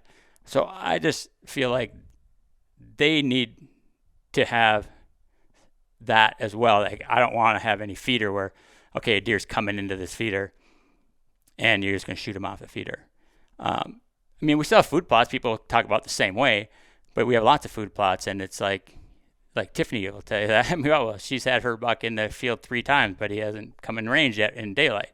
And so if it was a feeder, he'd be coming right there. You would. And there's still that challenge to it. But I think that I want the deer to have all that advantage and the hunter too. Because I look at it like in Ohio or something like that, you can do all that stuff, but then you can have a cow pasture, your neighbor, he goes out and dumps a dump truck full of corn out there and he shoots your biggest deer, and you're like, well, what did he do? I said I did all this work and stuff. I just kind of think the person who does the most work should be rewarded for it, you know, and not just, hey, I went out and dumped a pile of corn out and won. So I think in part ways, just that side of me is like, that's what I don't want, because that way, if the person who does the most work will win, not the person who dumps out the biggest corn pile, you know. So I think Iowa has it right in that way, that I can try to keep them healthy to live through EHD. And if it ever comes to that point where they did some research and they said, hey, you can do this you can put this on feed to, even though it's chemical or something, but we're going to allow that because it will kind of eradicate EHD. There's probably something like that you could do, and that would be a possibility, but as of now, it's not. But, you know, we still can do protein pellets and stuff like that. So I think that they have it right in all that sense. The only difference I was saying is it's a hard one for like the non-residents, but I think they got to do something for those guys. Like I always thought, like you should say, if you have a 640 contiguous, then it's not like a 40 or an 80 where every 80 would be bought up and there's 5 people would be here on. trying to piece things together versus you're trying to put farms together rather than split them apart. And number like there's not that many people that necessarily can afford that. And so it's not like there's going to be this big mad rush of people that you're going to see prices go through the roof. I think it would keep it. I don't think you'd really notice that much of a difference to like someone who lives here and just knocks on doors and stuff like that. And just, I think there'd still be opportunity for, the residents to hunt. I don't think it would change that a bunch. I don't think everything would be bought up. I don't think, everything would be leased up or anything like that. I think if you were to change it to where non-residents could hunt, it was easier for them to hunt, I think then all of a sudden outfitters would start popping up more and more, and then they lease up stuff and you lose it. So I think a lot of it is like for the residents who don't have what we have. You want to make them still have opportunities here in their home state. And so I think if you did something like that, like a 640, you have to have a square mile and you get one tag for every that. But so then it's like the people who have invested over the years and have put all this money in and pay all these taxes, it's like, you can shoot one deer on it. And you look at it's like, I could likely get deprivation tags for that thing. There's so many deer, like when it be pre-EHD, that there were so many deer that you could get deprivation tags. And it's like you could get a deprivation tag on your farm to shoot any deer you want, just leave them lay there dead, but you can't get a tag there to shoot one.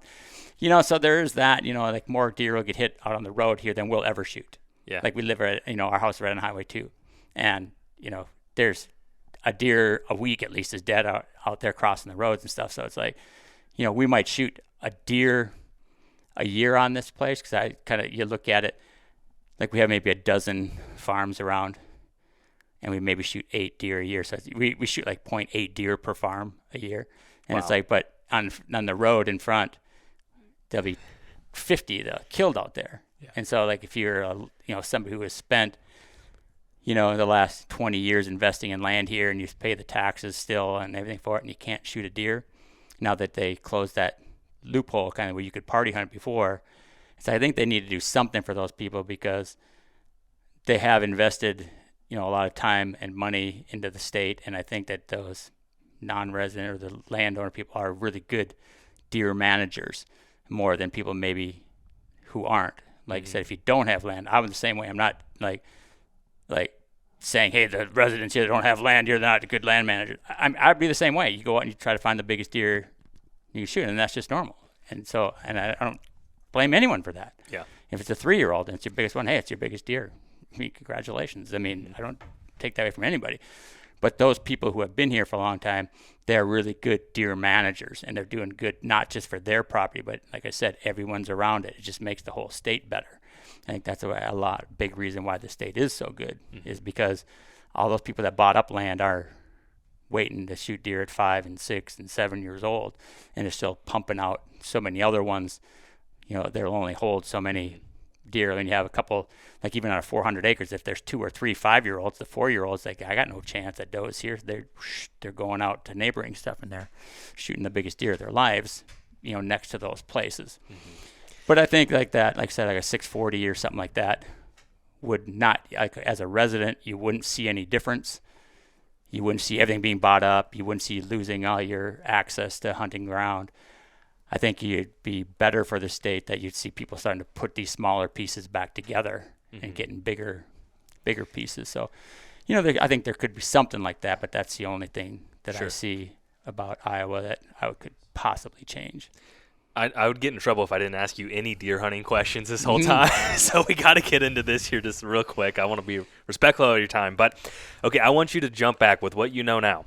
So all, watching deer behavior, all the different quirks, most specifically during the rut. So most people were you worked, you say had 1 week vacation or 3 weeks vacation and then 1 week off. So you took the whole month of November off. And for a lot of people, November is their make or break of filling their buck tag or not. Mm-hmm.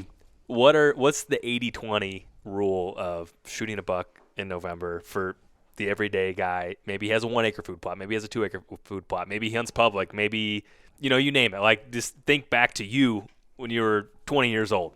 And, But what you know now, it'd be like, man, if I knew that, I would definitely kill a buck every November.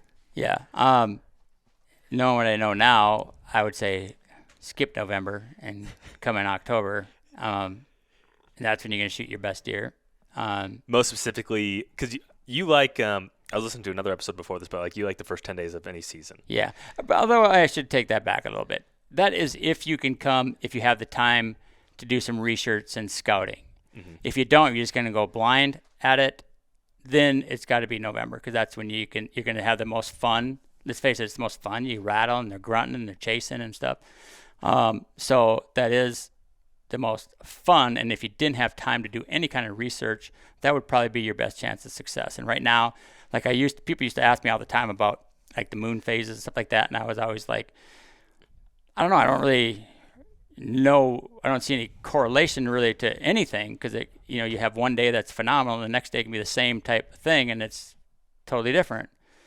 But I would say, but I hunt every day, so it doesn't really matter what the weather is, the moon is, or I'm out every day, and that's going to be giving me my best odds of killing one. Mm-hmm. But now that I start looking at more the moon information and stuff, you really see the correlation of it. See, I'll admit it, and I think when you ask a lot of people, they're like, the moon is just BS. It's just BS. It doesn't make sense. There's the scientific research that shows there's no difference or very nominal. So just explain to me like I'm in second grade, and I say, hey, what is the moon, and how does it impact deer movement? So you can see if you act like a musky fisherman, like a fisherman, they'll live and die by it. Yeah. And it's basically like when the moon is overhead and underfoot, it has the most pull. Like on tides and everything. Mm-hmm. And that's like for like musky fishing. We see it so much. Like you just get follows or nothing. Also you go, when's the major at? And you kind of live by when's the major and when's the minor on that. And you'll see that as you're coming up to that major, all of a sudden you get some follows. And then you're like, so when you see those follows, like, okay, where's the biggest ones that we saw follows? Like we'll just go around all day, all different spots, and you get a couple of follows. If I find like a 50 inch or something, okay, we mark that spot. You go back and, you can come right up like a couple, like 20 minutes before that major just begins. And you'll see, you cast out and you might get one to follow. And then the next one might be a little aggressive. And then you maybe go do a loop around, get right like 10 minutes later, getting close to that. You throw it, and just the first crank, boom, you got them. And it's just like, it happens. I've just seen it so many times on fish that, they're right there. But you can understand fish a little bit more because the pressure's in the water and stuff, because the moon, the most pull and stuff, you can see it on tides. But it also has something to do with deer and feeding. And you really see it. Like I would be the same way. I'd be like, people do that research and they don't, it doesn't make any correlation and stuff like that. But it really does. Like, I know like Adam Hayes went to Pope and Young and he got them to give him all the records. So like over all the history of Pope and Young anyway, like what dates those deer were shot on, like every Pope and Young deer. And it's crazy because you look at it and it's like 51%. I think it was just like at 50 or 51% were shot like in those days of the best with the moon overhead or underfoot within the peak times. But you say, well, that's 50-50. But those moon days like that are only a few days a month.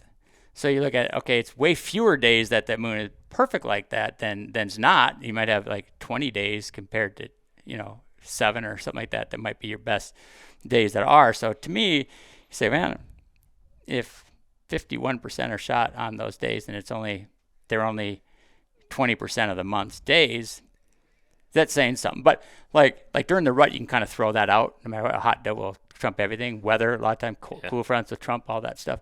But I really see it a lot when I'm mule deer hunting. When you're just on feeding patterns, there's no rut whatsoever involved. Because even here, like when it opens October 1st, they're still kind of, you see them chasing does around, bumping does. They're closer to that rut action than not. But when you see it, like when you're out west and stuff, like when you're hunting in August, where there's they don't even want to be around a doe. They're all just by them, in bachelor group something. And you look at it like when they all bed down in the morning, and you go and you stalk on them, and sometimes you get in there, it's like, gosh, I gotta wait for them to stand up. And sometimes you're sitting there just cooking in the sun for 90 degrees then, like for 6 hours before they stand up. But I look at that and I say, well, when's the peak time? And I'll look at that a lot of times. So sometimes I was like, okay, it's not till 1 o'clock today, and it's like 8 in the morning right now. So I'm gonna sit here. I'm gonna make my plan how to get in there and make sure I have it right on like my Onyx. I'm gonna make sure I know exactly where it is, because when you get down there, it's gonna look way different. And I'll just kind of mess around. Like it's not like, hey, I'm going to try to get in there right away. So a lot of times I'm just like, I'll just wait, and like by 10 o'clock or something, I'll start going in there. So I get in there like at 11, where I think, okay, I'm in the wheelhouse here. I'm within range. And sometimes you see him and sometimes you don't, because stuff is, taller than you think sometimes, but you know right where he is, because I spent that extra time to make sure I know exactly on the map when I get over there. I know when I'm in the wheelhouse, I can look at, okay, I'm 200 yards. Okay, I'm going to get into 100. Okay, I know he's right here. Sometimes even if I don't see him, I know he's within like 60. And then somebody maybe catch that little bit of an antler. So, okay, he's right up. He's right there. He's right where I thought. And then all of a sudden you get to like 1 o'clock. Whoop! They stand up, start feeding and stuff. And you see it so many times that when they just stand up, and a lot of times just stand up, feeding around in the spot and pee and poop and lay back down again. But at least I have a pretty good idea when I think they're going to at least stand up. And I go by that all the time. And you'd be surprised at how many times it gets right to that major that they're standing up and feeding around. And it's the same thing like for deer. So I always look at it and say, these are the days that I think it's gonna be good. And it does a lot of times that you see it. But it's just one of those things that's like, I think that it definitely makes a difference, but there's so many other things that can trump it. Like I said, weather and rut, just throw that out the window. It's just whenever it's a hot doe or whatever. But you do a lot of things that, like as far as even washing your clothes and stay clean, people are like, well, they're going to smell you anyway. You can take drugs and put them in an injection, mold them inside a ball and put it in your gas tank, and a drug dog will find it. You think you can do anything with something like that? But it's not necessarily that. Like, so when we go around here and I'm, checking field and stuff all the time, you don't do anything for scent control. These deer get a snout full of Lee and Tiffany and Cameron and Reagan every single day. So they smell us all the time. If a deer, if they're afraid of human scent, they'd never stop running, So when you go out and you do everything, you wash all your clothes, you do all that stuff, they're still going to smell you. But it's like, as long as you can knock it down some, they think, well, he was here 20 minutes ago, or he's 100 yards, not 20 right there. I would say like that's like a 2% increase of your chances if you do this. Okay, and then, your exit and entries into something. How am I going to get in? How am I going to get out of that thing and keep in and make sure that I don't bump deer going in, like we were talking about with Tiffany today. And she's like, it's so hard to get her to go out on time. She's always got a million things going on. It doesn't matter. They don't come out till 5:30 anyway. What if you got there at 4? Maybe they become on at 4:30. Now, if your field is filled with does at 5 instead of 6, that's when those bucks come out, is when the whole field is full of does. Like at this time, they feel like when it's safe. So how do you know that? So going out early might be a 1 or 2% chance more. But you start adding these things together, and that's why I say the moon. It might be, like I said, I've noticed it so many times working, and especially like for fishing, and then like that when we do all the early season stuff. And for most people, let's face it, you got to hunt the weekends or something. Even people that are super avid hunters, how many days a year are you really out? You're taking, even if it's every day of the season, on the weekends of every day for a couple of months. Okay, you got 30 days in a stand. We do that every month, and starting in August. Mm-hmm. So we hunt like 150 days. So really, the days that we get to hunt is probably 10 years of experience almost of an average person that just has weekends. And then even on those weekends, how many of them do you have other things going and everything else, you know? So we get to see a lot. And so I look at that stuff a lot. And it's like, it's not always, but it's a lot of times. Mm-hmm. And like I said, when I make the predictions, I think I'll shoot them on this day and how many times we've done that. And then, you know, especially if it coincides with like a, you know, a cool front or something like that. But again, I think like the moon stuff is like another 1 or 2%. We start adding all these things together, and all of a sudden you got 20, 30, 50% better chance of killing one. And that's the difference between, and people can say, oh, you don't need to do that, whatever. But I don't look at things that way. I look at things, if I can do something that's 1% more better chance, I take that, and I take this, and I'll do every little thing to try to get that extra 5% chance of killing them. But that's the difference between somebody who goes out and hunts their entire career and has, you know, 2 deer on their wall compared to look at our wall. That's the difference of just doing everything. And of course it's opportunity and stuff too, like the number of days and everything. But there's a lot of stuff that we do to make sure that we're successful at those times. And that's the difference between the guy can sit, your keyboard warriors, you can do that, you're going to do that. And it's like, yeah, they got their 120 on the wall. And in the meantime, we got so many deer heads we can't even put them in the house. So that's the difference, I think, is that little percentage pieces that you got to pay attention to every little thing. If you think it can give you 1% chance more, then you take that, and then you do another one, and another one, and another one. Pretty soon you got a 20% chance more of shooting a deer than your neighbor does. And that's why, like, our neighbors may kill 1 or 2, you know, that we wanted to shoot, but it's normal. It's 90%. If we have a big one, we're going to kill it, and they're not, because of those extra things that we do that they don't. And I get that, because it's not their job. It's my job to do that, and so it should be that way. But you know, getting back to the I got an education on paying attention to details. Yeah, so it's those little details that make the difference. And so those are things that over the years that you've learned, because it was like those first 2 bucks I showed you, that one right there and the one downstairs, that's just dumb luck. They're just like most people. And we talked about how many covers, look at the covers at North American Whitetail, these giant deer. They're not by people like me or Don Kiske or Ryan Siders. And they're just average guys went out and sat on a stump and shot one. So it could be random. You can always get it. You can always luck into a big one, but you do that one time in your life. It's like winning the lottery. So how did we win the lottery every year? Because I look at it, I think last year was the first year in 20-something years that I didn't shoot like a Boone and Crockett gross. That's crazy. First year. Yeah. And that was by choice, because I mean, I had 5 of them that were like 180s, and yeah. one I think was 190 that we passed. But because I wanted to try to get a bigger one, but you know, you think like that was what we all strove for, to try to see if you can shoot a 170. And now like 170, sometimes 170, you don't even take your bow off the hook, you know, because you're you've got a bunch, and like in those non-EHD years, we have a lot of them, you know, and you can get them. If you can get them old enough, you can get them that big. But that's just, like I said, just all those little things that people, they think, I don't need to do that. I don't need to worry about that.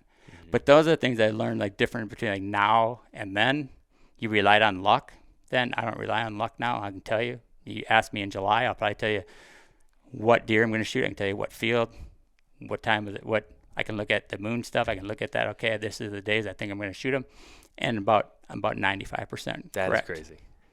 Yeah, and you try to show people, but we do some YouTube stuff on that, and just showing it's not rocket science. You just but I mean, number one, you have to live in a place that has them. Sure. And that's why we're in Iowa, but like people in Kansas and Illinois and Nebraska, all those places could do that if you did the work and if you wanted to spend some time doing it.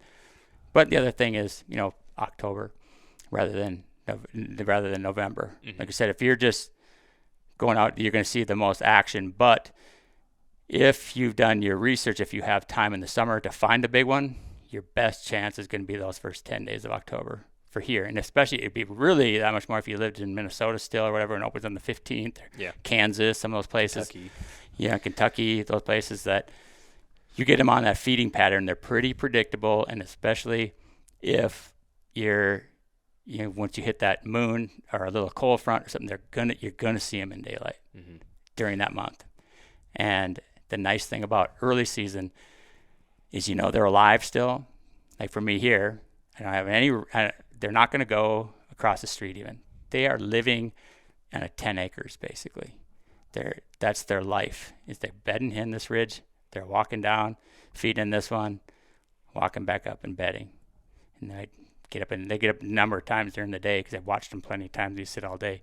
They get up and feed around, eat acorns, lay back down 10 feet from where they were before. But that's their routine. They're not leaving anywhere. Mm-hmm. So if you got one, it's like you got a big one, just kind of that's why we do food plots around. Like I said, we did for specific deer. If does did food plots for specific deer, get them coming to something throughout the summer.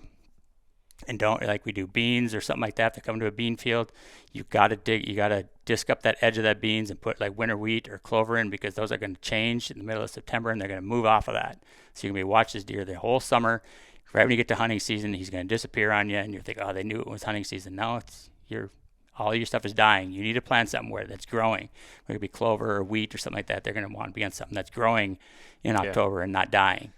So we just take out, if there's a big one on a bean field, then okay, I'll disc up the edge and put clover and wheat or something in there, or corn. We'll rototill up the corn and put the wheat in there, so we have them for that first few days. But at least they're not usually broken up by them.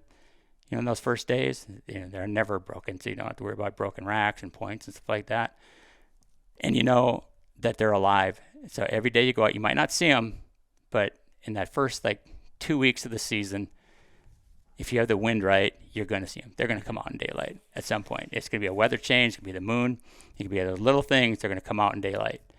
But you get to the rut, and every day as they take in, you dry your Etch-a-Sketch, and you dry your masterpiece, and every night you got to just shake it up and start over the next day, because you have no idea if they're alive. You don't know if they're on your place. That's the one time that you're just to me, that's my worst time. It just gives me the worst ulcer stuff. Is I'll see your buck disappears for 5 days. They're going to. They're going to be gone for 7 or 10 days with a doe someplace. But is that, as you get to day 10, is he dead? Did a neighbor shoot him or something? Or, and then okay, there he's back again.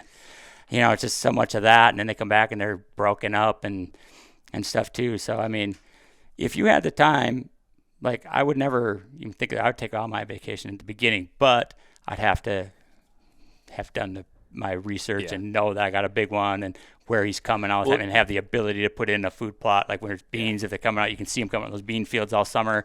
You have to have the ability to, okay, I got to go in there and put, a winter wheat field in here. Right then I want something growing right then to keep them coming. They'll still eat those beans as they're yellowing and even dead, obviously, but they have to have that growing stuff.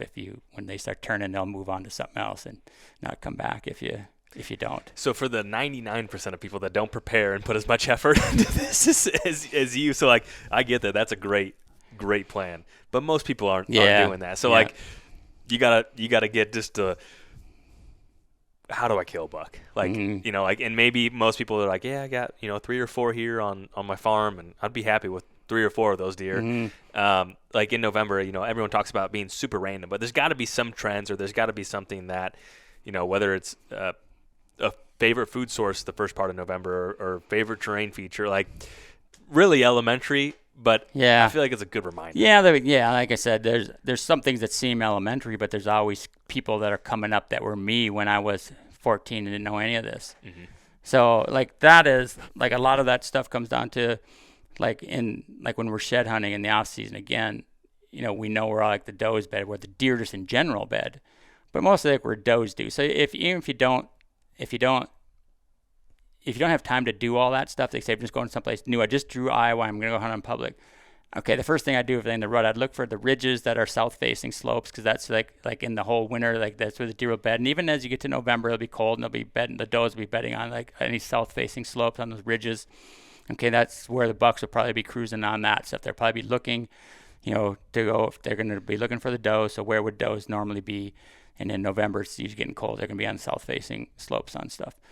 And again, we're talking in Iowa where there's a lot of bucks and rattling and stuff works good. I always make sure there's some terrain feature like that where it's it's not flat, because then you rattle and they have to come right to your stand to look over the edge to see what's on the other side of that ridge. That's like being at the tops of the ridges or just like slightly down one side or other, so they can go. If they're on one side, they can't see the other side. And if they're on that side, they can't see that side. So many times you just be on the big flats. I mean, you don't have an option. Sometimes it's just flat. But you see a lot of times when we rattle, those big ones will come in. They'll stand 100 yards and stare around. They don't see anything moving. They don't see anything. They'll turn around and walk away. I mean, not all the time. Sometimes they blast right into the tree and not even care. But I see more times than not, the older they get, when you get like a real big one, like at 6 years old or something, they're pretty sharp to that kind of stuff. Like the 4-year-olds and stuff, they'll come blasting right in. But so I'd say like that's a big advantage. And then I would say like from Halloween to like the 7th is my favorite time, because you don't want them when they're locked down. Like Halloween time is kind of the kickoff for the rut, and that's the time that those big ones will be checking scrapes. They're moving more, even though there's not very many does in heat. So they might just get more of them moving as you get to the middle of the month. It's kind of like that bell curve. It's where most of them are in heat. So a lot of the big ones are locked down. You're not going to see them. They're not going to move. And it's crazy how much they don't move, because you said we've seen it all here. And so you've seen plenty of them that they're with their doe, and you can watch them, see them from the stand. You're trying to get them. Hopefully they'll come another 100 yards closer, and you'll watch them. They lay down, they'll breathe the doe. They'll sit there and they'll feed around on acorns. They won't leave a 10-foot circle, and they bed right back down again. And then, so I've sat there all day watching them. They do the same thing. They don't hardly move out of a 10-yard thing. You get there in the next morning, get at their same spot. They maybe have moved 50 yards, and they just do that same thing. They don't go out to the fields. Like I said, we were sitting right on the edge of like a big cornfield that we had cut. We'd mowed the corn, so all kinds of corn, 100 deer out there, sitting in the woods watching those. That buck was a big 10 point. I can think of the place that my buddy Joel has now, and then watching that big 10. They've never go out to the corn. Maybe they did at night, but the mornings, all day long, same little area. And, he'd breed her like 2 times during the day. The rest of the time, they just lay down, get up and feed, poop, pee. He'd run all the little bucks off, but they never left that little spot. And and that's why you don't get any pictures of them. You just see they just don't move much. They just kind of stay in the same little spot. And if you don't happen to be lucky enough to get that doe come to you, or you happen to set up a stand right where they're at, you're never going to see them. So it's just, I'd avoid the middle part as much as possible. I'd go like Halloween to the 10th, or take like, the 20th to the, over like Thanksgiving week or something like that. The beginnings of November, the last part of November. Obviously they're in between does all the time too. You can kill one anytime, but those are going to have more encounters, I think, beginning and end than in the middle. And as far as, when you think of the deer you shot from Halloween to the 7th or 10th, whatever that end date is there a trend of more morning, midday, evening where you've had most success? Everyone wants to do the least amount of work to get the most amount of success. Yeah. So that's the root of this question here. Instead of the answer is obviously hunt as much as you can, but it changes like to that, like the October stuff we're talking about. We basically only hunt evenings, and like mornings you'll see them on the camera. Like they'll be in there sometime in the mornings too, just as much as the evenings.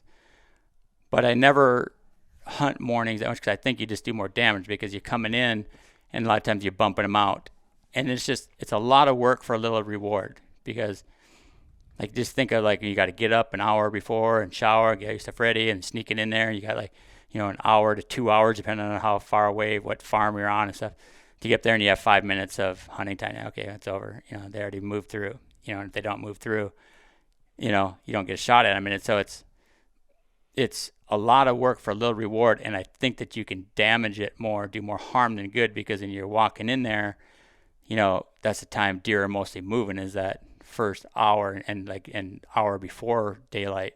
And a lot of times you're bumping them out. So a lot of times I think you might bump your buck before you ever even get a shot at him. And you're like, you could be doing more damage to it, that the buck's getting onto you if you start doing it too much. I've shot a couple early season in the morning, but they were kind of on that pattern that they were coming in the mornings more, like they were feeding like that 204 that I shot back here behind the house before, right when we were building the house. That was a deer that was getting pictures of them on those scrapes in that bay. They're like this big field. If you went back behind our house, it goes a big long field, and there's a bay that comes off the backside, and then it goes straight again. You're getting pictures of them like daylight all the time in that like first hour of the morning. And I was like, okay, we're building a house right here, And so they're used to like people like coming like workers and stuff in the mornings and stuff. And you still would see deer back in there in the morning. He was still coming even with people working and banging and cutting and everything. I said, so I think this one's probably one that I, just get in there in the morning, just go real early and just try to be in there, and just let it settle down for a bit and let him come in. And it worked. The first time I went out, just did the same thing he had been doing, came right to the scrape there and shot him at 15 yards, I think. But so that's just one. That was a special case because that's what cameras will really tell you that. And he was just using, like now you see so many of the deer in the evenings, that you're getting so many pictures of them in the evenings, and like you might get them coming out in daylight. Most of them are still after dark, but in the mornings it seems like most of them are in the dark and they're not really in there in daylight in the mornings. But they're way more regular in the evening. So that's when, if it was the other way around, if they're in the mornings, we'd probably hunt mornings more. But still, walking in knowing that that's their peak time where most deer are on their feet, you're going to bump more deer there than in the afternoons when they're all bedded up and they're going to get up. So you just have way less chance of bumping them. And I always figure, for us especially, like if it was like me of 30 years ago and I had to work every day, I would probably hunt every morning too. But maybe not in my best spot that I was looking for one particular deer. I might try new places morning, so I'm still out hunting and have that opportunity, but I don't want to mess up the one deer that I know that I have that I'm hunting. I don't want to bump him too many times and then not have, kind of ruin my chances in the evening when you have your best chance at him. Mm-hmm. So like right now, we just don't do it because we can hunt every day, so we just bide our time. Yeah. You got your deer you're going to shoot that you're after. And like I've always said, if we have a deer on our hit list, it's basically a death sentence for them. None of them make it through, hardly ever, unless they break or they just disappear and die or something like that. There's someone we could have shot early, and then you have dying of VHD or something like that. But we just bide our time and we've got things set up. And you kind of, most of these deer, I know their personalities. I know where they live. I know where they're 40 that they want to spend all their time on. We're going to catch up to them. Mm-hmm. Just bide your time and be smart on it and just go in when it's right. And the little cool fronts that you got coming with the moon stuff, it's no brainer every time. Yeah. Make it sound easy. No. I think it can be. I think maybe sometimes people try to overthink it. I think that's but it fair, takes work. It takes work, and like people don't have time off from work. Yeah. Like we do, and I get it. I mean, I understand 100%. I realize we are very lucky to be able to have the places that we have, to hunt. But I don't necessarily think they're any better than any other farms around, because like I said, we hunt almost every day, so they get more pressure than any other. Our farms get way more pressure than any public piece in this state. I will guarantee it. There is not a piece of public property in Iowa that gets hunted every single day. I'll guarantee it. And like ours do. So I wouldn't be afraid to go hunt public stuff, anything else, because I guarantee it. Like we've got quite a few public places around here, and I've had like a lot of our camera guys say, you should just go down there and shoot one of those big ones. I said, I probably should. I mean, like right now, I just have so little time. Yeah. Trying to get all your own stuff done, and now having stuff in Montana and Illinois and going to plant and all that stuff. It's just like, but it really would be fun. Like I would really enjoy that if like at some point when it slows down some. So I'm just going to go over there and I'm just going to put out some cameras. I'm going to find a big one, and then I'm just going to say, okay, I show you that I killed that deer as easily as I can here without even being able to put food plots in and stuff like that. Because as long as I know where he's living, if you get like, like right now you can find the acorns that could just go through there, and there's trees that are just raining down. So you can get a lot of pictures like all day long, because a lot of them will bed by that and they'll get up and feed during the day. And we just don't really hunt in the timber, like I said, because I don't want to bump them out. But plus, it's just so hard to see anything in there when it's thick early. But you could do that. I would love to do that. I mean, you could go and find one on acorns and find one that's being regular, kind of like there on our food plots, and so you'd kill that deer just as easy as you would anywhere else.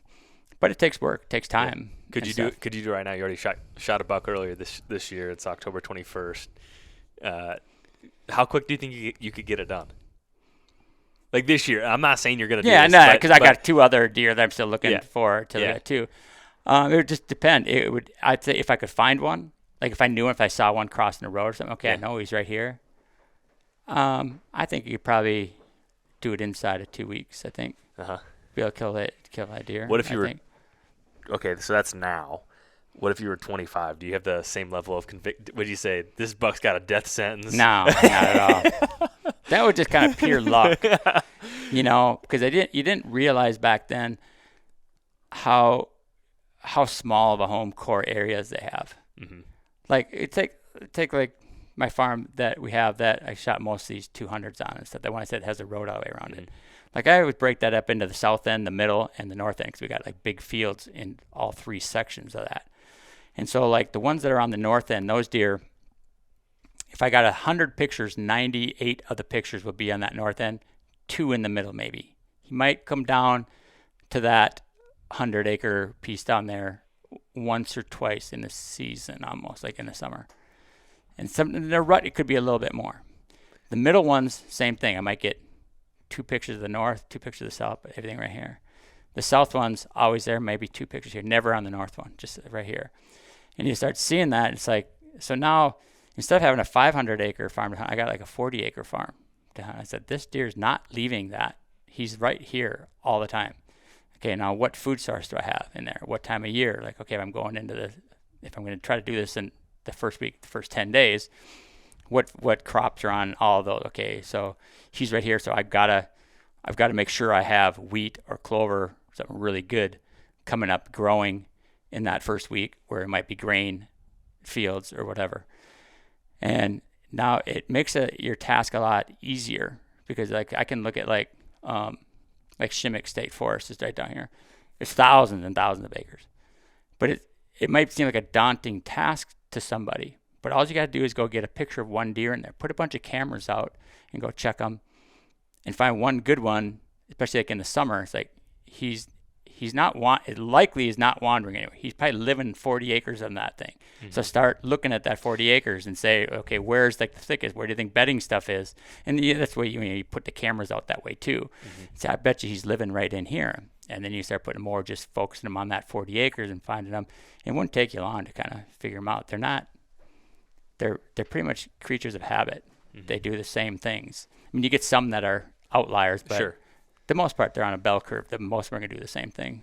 And I think you can take that 5,000-acre public piece and turn it into a 40 awful quick.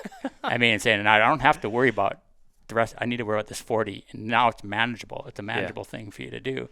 Yeah. And that's where I'd look at even our farms that aren't that big. They're only a couple hundred acres, some of them. But basically, you're trying to hunt a 20 or a 40-acre piece.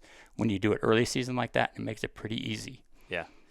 Well, we could talk forever, so I want to be respectful of your time here, Lee. I really, really appreciate all the time here, hospitality, incredible place. I hope everyone watches the Whitetail Cribs video that goes live later this week. Is Thursday at 7 p.m. So thank you so much. Well, thanks for coming. It was great talking with you. Like I said, I always love talking deer, and so yeah, thank you. Awesome. Thank you so much.